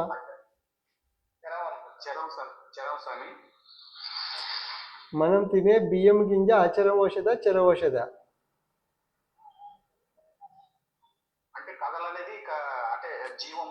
ఇప్పుడు మనము ఏమి ఆహారం తీసుకుంటాము? చెట్ల ఆహారం తీసుకుంటాము, వృక్షముల ఆహారము. వృక్షములు ఏంటి? అచర ఓషధి. కాబట్టి అచర ఓషధి అన్నమాట అది. కాబట్టి ఆ అచర ఓషధి బీజములను కావచ్చు, ఫలములను కావచ్చు, మధ్యలో కూరగాయలను కావచ్చు, అంతే కదా. బీజములు ఇది ధాన్యాలన్నీ బీజాలే కదా, బీజ రూపంలో తీసుకోవచ్చు. కూరగాయల రూపంలో కూరగాయలు, మళ్ళీ కూరగాయలు బీజములు ఉంటాయి, మళ్ళీ ఫలములు, ఈ 3 రూపాయలు అనుకున్నాం. ఈ 3 రూపాయలలో బీజములు ఉన్నాయా లేదా? ఉన్నాయి సార్. బీజములను తిను, బీజరూపుడైన అహమస్మి సిద్ధి పొందు. ఒక మంత్ర పుస్తకంలో వేసుకున్నాం ఈ పాట, ఈ స్లోగన్. అహమస్మి అస్త్రంలోని పుస్తకం ఉంది కదా, దాంట్లో ఉంది. బీజములను తిను, బీజరూపుడైన అహమస్మిని సిద్ధి పొందు. ఇప్పుడు బీజములు అందుకే ఎందుకు తినాలి బీజములు అంటే, బీజములను మళ్ళీ వండకూడదు. ఇంకా బీజములను మొలకలుగా, బీజం తినలేకపోయిననుకోండి మొలకలుగా తిను. ఎవరు మందిన సత్యనారాయణ చెప్తారు మనకి, మొలకెత్తుతున్నా అంటే మొలకలను తిను. మొలకలు ఎవరు? ఆత్మస్వరూపం. ఆత్మస్వరూపంగా తిను, ఆత్మస్వరూపుడు కా. ఇంతే. ఇంకా అంటే బీజం ఎందుకు వస్తున్నాయి మనము? మన బీజంను ఇక్కడ ఏంటి, ఎందుకు లోపలికి ప్రవేశం? ఇప్పుడు పంచమహాభూతములు ఇది తీసాం, ఈ లోపలికి ఏమవుతుంది? రుచి వెళుతున్నది, ఆహారము. ఇదేంటి ఆహారము? ఏంటిది? పరబ్రహ్మ స్వరూపం నాము. అంటే ఇది వెళ్ళి ఏం చేస్తుంది? నీకు అహమస్మి సిద్ధిని చేస్తుంది, ఎరుకని తీసుకొస్తే. ఆయుక్త అని చెప్పాం కదా, అహం వైశ్వానరో భూత్వా ప్రాణినాం దేహమాశ్రిత ప్రాణ అపాన సమ ఆయుక్త. అంటే ఆయుక్త అంటే నేను ఉన్నాను అంటే ఎరుకకు యుక్తుడిగా చేయటం. అంటే అర్థం ఏంటి? అహమస్మి స్వరూపానికి చేరువ చేస్తుంది. ఎవరు? ఈ ఆహారం అన్నది ఇది ఆహారం కాదు. ఆహారం అనే పదం కూడా, ఆహారం అంటే ఏంటి? ఆ అంటే ఎరుక, హరతి అంటే తీసుకోవటం, అంటే ఎరుకగా తీసుకున్నటువంటి స్వరూపం ఇది. ఇదేమైపోయింది మనకు? ఆహారం అనే పదము, ఆ అనేది ఎరుక, హారం అంటే హరతి, హరతి అంటే తీసుకోవటం. మనం ఎట్లా తీసుకుంటాము? ఎరుకగా తీసుకుంటున్నాం ఆహారాన్ని. అంటే మనం ఏమైంది? లోపలికి మనకు తెలివిగా మారుతున్నది. ఈ తెలివి ఏమైంది? ఎరుక. ఎటువంటి ఎరుక కావాలి? నేను ఉన్నాను అంటే ఎరుకని తీసుకొస్తున్నది. ఎవరు? ఆహారం. కాబట్టి ఇది అందుకే ప్రసాదం అన్నారు. ఔషధి అన్నాం. ఏమైంది? ఔషధి తనని ఎరుకలోకి తీసుకొస్తుంది. తనెవరు? అహమస్మి, నేను ఉన్నాను దాన్ని ఉనికిలోకి, ఎరుకలోకి తీసుకొచ్చేట స్వరూపం. కాబట్టి ఆహారము ఇది ప్రసాదమైంది, ఆహారమైంది. ప్రసాదంగా ఆహారం అంటే ఎరుకని తీసుకొస్తున్నది అనమాట. అది ఆయుక్త అంటే. ఆయుక్త అన్న ఆహారం అన్న రెండు ఒకటే. యుక్తుడు కావాలంటే ఎరుకతో కూడి ఉండటం. మనం ఎవరితో కూడి ఉంటున్నాము? మనము భూతములతో కూడి ఉన్నాం. అంటే వస్తువులతో, ప్రపంచంలో వస్తువులతో మన మనసు కూడి ఉన్నది. అట్లా కాకుండా నేను ఉన్నాను, ఉనికి స్వరూపంతో నేనున్నానుతో కూడి ఉండటమే ఆయుక్త ఆహారం అనేది. ఆ విధంగా తీసుకొస్తుంది ఎవరు? ఈ యొక్క ఔషధి స్వరూపం అన్నమాట. గింజలు కావచ్చు, గింజలని కాదు, ధాన్యం ఏంటి? బీజములు, అచర బీజములు కావచ్చు, పండ్లు కూరగాయలు కావచ్చు, పండ్లు కావచ్చు, ఇంకా అనేక అంశములు, రూపాలు వేరు, అనేక అంశములు ఏదైనా కావచ్చు, తేనె, ఇట్లాంటివి ఏవైనా కావచ్చు. ఇవన్నీ ఏం చేస్తున్నాయి? ఇవన్నీ వీటిలో ఉండేటువంటిది యొక్క రసము. ఇప్పుడు చెట్టులో రసం ఏం చెప్పినాము? ఇవన్నీ అంతే కదా, రసధాతువుగా మారుతున్నాయి కదా. జీర్ణాశయంలోకి వెళ్ళిన తర్వాత రసధాతువు మారుతున్నాయి. ఈ రసంలో ఏముంది? సరసం అని చెప్పాను, సరస్వతి అని చెప్పాను కదా, బ్రహ్మ స్వరూపం. ఇక్కడ ఏమైంది? విశ్వంలో ఉన్నటువంటి రసం ఏంటి? ఎరుక అనే రసము. ఈ రసం ఏం చేస్తుంది? ఎరుకనే ఇస్తుంది. ఇది అత్యున్నతమైనటువంటి యొక్క బోధ అన్నమాట. సూక్ష్మమైనటువంటి బోధ, నిత్యము ప్రవర్తిస్తున్న బోధ అన్నమాట. ఇది అహమస్మి బోధ, అహమస్మి టెక్నాలజీ. మళ్ళీ ఉడికిచ్చిన పదార్థాలకు మొలకెత్తిన విత్తనాలు బీజం, దానికి మీరే చెప్పండి. అందుకే మునులు, ఋషులు, మహాత్ములు ఏం చేశారంటే ఉడికించి తీసుకోలేదు. ఎందుకు? ఏకాదశి ఇప్పుడు మొదలు పెడుతున్నాం మీకు. ఎల్లుండి ఏకాదశికి అహమస్మి ముక్తి ధామంలో ఏకాదశి ఏంటి? అన్నీ మొత్తం ఇవే ఉంటాయి. ఇంకా ఎల్లుండి ప్రారంభం చేస్తున్నాము. ముందు మొదలు పెడుతున్నట్టు ఆకాశమే మనకు, ఆకాశమే కప్పు, అవనియే భూమి, అవనియే మనకు నేల అన్నమాట. అట్లా ఆకాశ అవని అనమాట. అవని ఆకాశాన్ని అందిస్తుంది, ఆకాశం అహమస్మిని అందిస్తుంది. ఇదే మనం ముక్తిధామం. అక్కడ కుటీలో ఉందా ఇంకోటిందా లేదు. ఇంతే అనమాట. అవని ఆకాశము అహమస్మి అనుభూతిని ఇస్తుంది అనమాట. కానీ స్వామి ఇంకోటి ఇక్కడ కొంచెం నాకు నా అనుభవంతో చెప్తున్నాను. ఉడికించిన పదార్థాలు తింటే బాగా మత్తు తమో గుణం బాగా పెరుగుతాయి. తమో గుణం బాగా వస్తుంది బాగా. అదే ఉడికించిన పదార్థాలు మొలకెత్తిన విత్తనాలు కొంచెం కొబ్బరి బోండాలు దాంట్లో ఎంత యాక్టివ్గా ఉంటారంటే నిద్ర మొత్తనే రాదు అసలు, ఏదైనా చదువుతున్నాయి కానీ. ఇంకా అదే ఇంకా ఇప్పుడిప్పుడే అడుగులు వేస్తున్నారు మీరు. అక్కడ ఏమిటి స్థితి ఏమిటి? అక్కడ స్థితి ఏమిటి అంటే మనము అక్కడ ఏం చేస్తున్నాము, అక్కడ అందులో ఉన్నటువంటి శక్తిని శక్తిహీనం చేస్తున్నాం. అంటే మామూలు పదాలు వేరు, మనం వాడే పదములు వేరు అనుకోండి.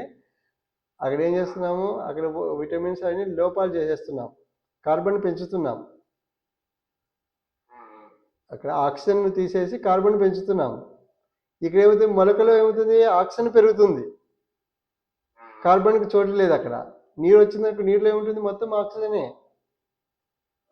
అంతే కదా. ఆక్సిజన్ గ్రహించే లోపల ఉన్నటువంటి యొక్క బీజం ఏమైంది, అంకురం తొడిగింది, అంకురం వచ్చేసింది. దేన్ని గ్రహించి? ఆక్సిజన్ గ్రహించి. ప్రాణవాయువు అంటే ఎక్కడి నుంచి ప్రాణవాయువు? ఆ బీజంలోకి మీకు మొలకల్లోకి ప్రాణవాయువు ఎక్కువ ఉంటుందంటే ఎక్కడి నుంచి వచ్చింది ప్రాణవాయువు? నీరు నుండే. నీరు ఎరుక, నీరును గ్రహించి తను ఏమైంది, తను మొలకగా వికసించింది, ఒక అడుగు ముందుకేసింది. కాబట్టి ఇందులోని ప్రాణశక్తి పెరిగిందంటే అర్థం ఇది. కాబట్టి ఇక్కడ అంటే వేరు ఏదైనా కానీ ముందు తర్వాత అంశము వివరణ తర్వాత చెప్పుకున్నాము. నెక్స్ట్ తరగతులలో సారాంశం ఏంటంటే మనము ఇప్పుడు ఎట్లా వచ్చిందంటే చిన్న క్లూ ఇచ్చేసి వదిలిపెడదాము. మనము ఆ వండి తింటున్నామా, నీళ్ళలో నానబెట్టి తింటున్నామా, నేరుగా అట్లాగే తినగలుగుతున్నామా, ఇవి స్థాయిలు అన్నమాట. ఇంకా తిండికి అతీతంగా ఏముంటుంది, వాయుభక్షణం, అంటే నేరుగా వాయువుని గ్రహించి తింటున్నాం, అది ప్రాణాయామం. ప్రాణాయామం గ్రహించామనుకోండి, ఈ తిండితో ఏం పడింది?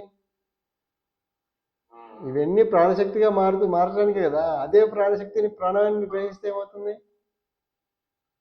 అందుకే ఋషులు ఏం చేశారంటే వాయుభక్షణంతో ధ్యానం, తపస్సు, అవన్నీ కథల రూపంలో చాలా ఉన్నాయి. వాయుభక్షణం ఇంకేముండదు. ఒక ఋషి ఏం చేస్తుంటారు, ఒక ఆకు పెట్టుకుంటారు, ఇక్కడ ఆకు తల మీద పెట్టుకొని ధ్యానం చేస్తుంటారు. అంటే అనేక రకమైనటువంటి యొక్క తపస్సు. అందుకే భగవద్గీతలో జ్ఞానయోగంలో చెప్తున్నారు, బహవో జ్ఞాన తపస్సా పూతాహ అని. బహవహ, ఎందరో మహాత్ములు జ్ఞాన తపస్సు చేత పునీతులయ్యి నిన్ను చేరుకున్నా అని చెప్పి చెప్తారు పరమాత్మ. బహవో జ్ఞాన తపస్సా పూతాహ మద్భావమాగతాహ. మద్భావం అంటే నేను ఉన్నాను యొక్క భావను ఎందరో మహాత్ములు జ్ఞాన తపస్సులై పునీతులై చేరుకున్నారని. చేరుకున్నట్టు అర్థం ఏంటంటే అహమస్మి సిద్ధి పొందారని. అనేక అంశములు ఉంటాయి. అమోఘమైన జ్ఞానం అన్నమాట భారతీయ జ్ఞానం అనేది. ఎంతటి జ్ఞానము, ఎంతటి జ్ఞానానికి హద్దులు ఏంటంటే అహమస్మి సిద్ధి పొందిందా లేదా, ఇలా అహమస్మి సిద్ధి ఏర్పడిందా లేదా, అదే లక్ష్యం. అదైతే అయిపోయింది, కోర్సు కంప్లీటెడ్ అనమాట. విశ్వంతో కోర్స్ అయిపోయింది, విశ్వంతో మనకు క్లియర్ చేసుకున్నట్టు అనమాట, స్పష్టత తీసుకున్నట్టు. ఇట్లా సాగుతుంటుంది. అది సరే మంత్రం చెప్పుకున్నాం. మచ్చిత్త మద్గత ప్రాణాః బోధయంతః పరస్పరం కథయంతశ్చ మాం నిత్యం తుష్యంతి చ రమంతి చ. ఓం అహమస్మి. ఈరోజు 2 అయిపోయినాయి. మనం 100%. 100%. ఏం తక్కువైంది చెప్పండి ఇప్పుడు? ఏం తక్కువ ఏమైంది? అసలు ఉన్నదంతా సాధనే. సాధన కానిది ఏదని చెప్పండి. సాధన కానిది ఏది లేదు, అంతా సాధనే. అయితే గుర్తెరిగి సాధన ఒకటి, గుర్తించక సాధన ఇంకొకటి. అందుకే భగవద్గీతలో ఒక శ్లోకం ఉంటుంది. ఏమి ప్రతి దాంట్లో ఒక శ్లోకం ఉంటుంది. ఏమిటంటే శ్లోకం యతంతో యోగినశ్చైనం పశ్యంతి అవస్థితం యతంతోపి అకృతాత్మానః నైనం పశ్యంతి అచేతసః. అందరూ ప్రయత్నం సాధన చేస్తున్న వాళ్ళే. యతంతోపి అంటే సాధన చేస్తున్న వాళ్ళే. యోగులు ఏం చేస్తున్నారు? పశ్యంతి దర్శిస్తున్నారు. ఆత్మని అవస్థితం, ఆత్మ నేను ఉన్నానటువంటి యొక్క ఎరుక ప్రసారం చేత ఆత్మరూప వ్యవస్థలో ఉండి పొందుతున్నారు. యతంతోపి అకృతాత్మన అంటే అందరూ ప్రయత్నం చేస్తున్న వాళ్ళే, కానీ అకృతాత్మలు అంటే ఇక్కడ ఏమిటి? కృతము చేయని వాళ్ళు, ఎరుక ఎందుకు కృషి చేయని వాళ్ళు ఏమవుతున్నారు? అకృతాత్మలు అయిపోయి నైనం పశ్యంతి పొందలేకపోతున్నారు అహమస్మి సిద్ధిని. అంతే తేడా. ప్రయత్నం చేయనటువంటి యొక్క ప్రాణి ఎవ్వరూ లేరు, అందరు చేస్తున్నారు. గుర్తించక, గుర్తిస్తే సిద్ధి, గుర్తించకుంటే ప్రయాణం సాగుతుందని లెక్క. అంతే, రెండు. ఆ గుర్తింపు అనేది ఇది బోధ అన్నది అన్నమాట. మనం ఏంటి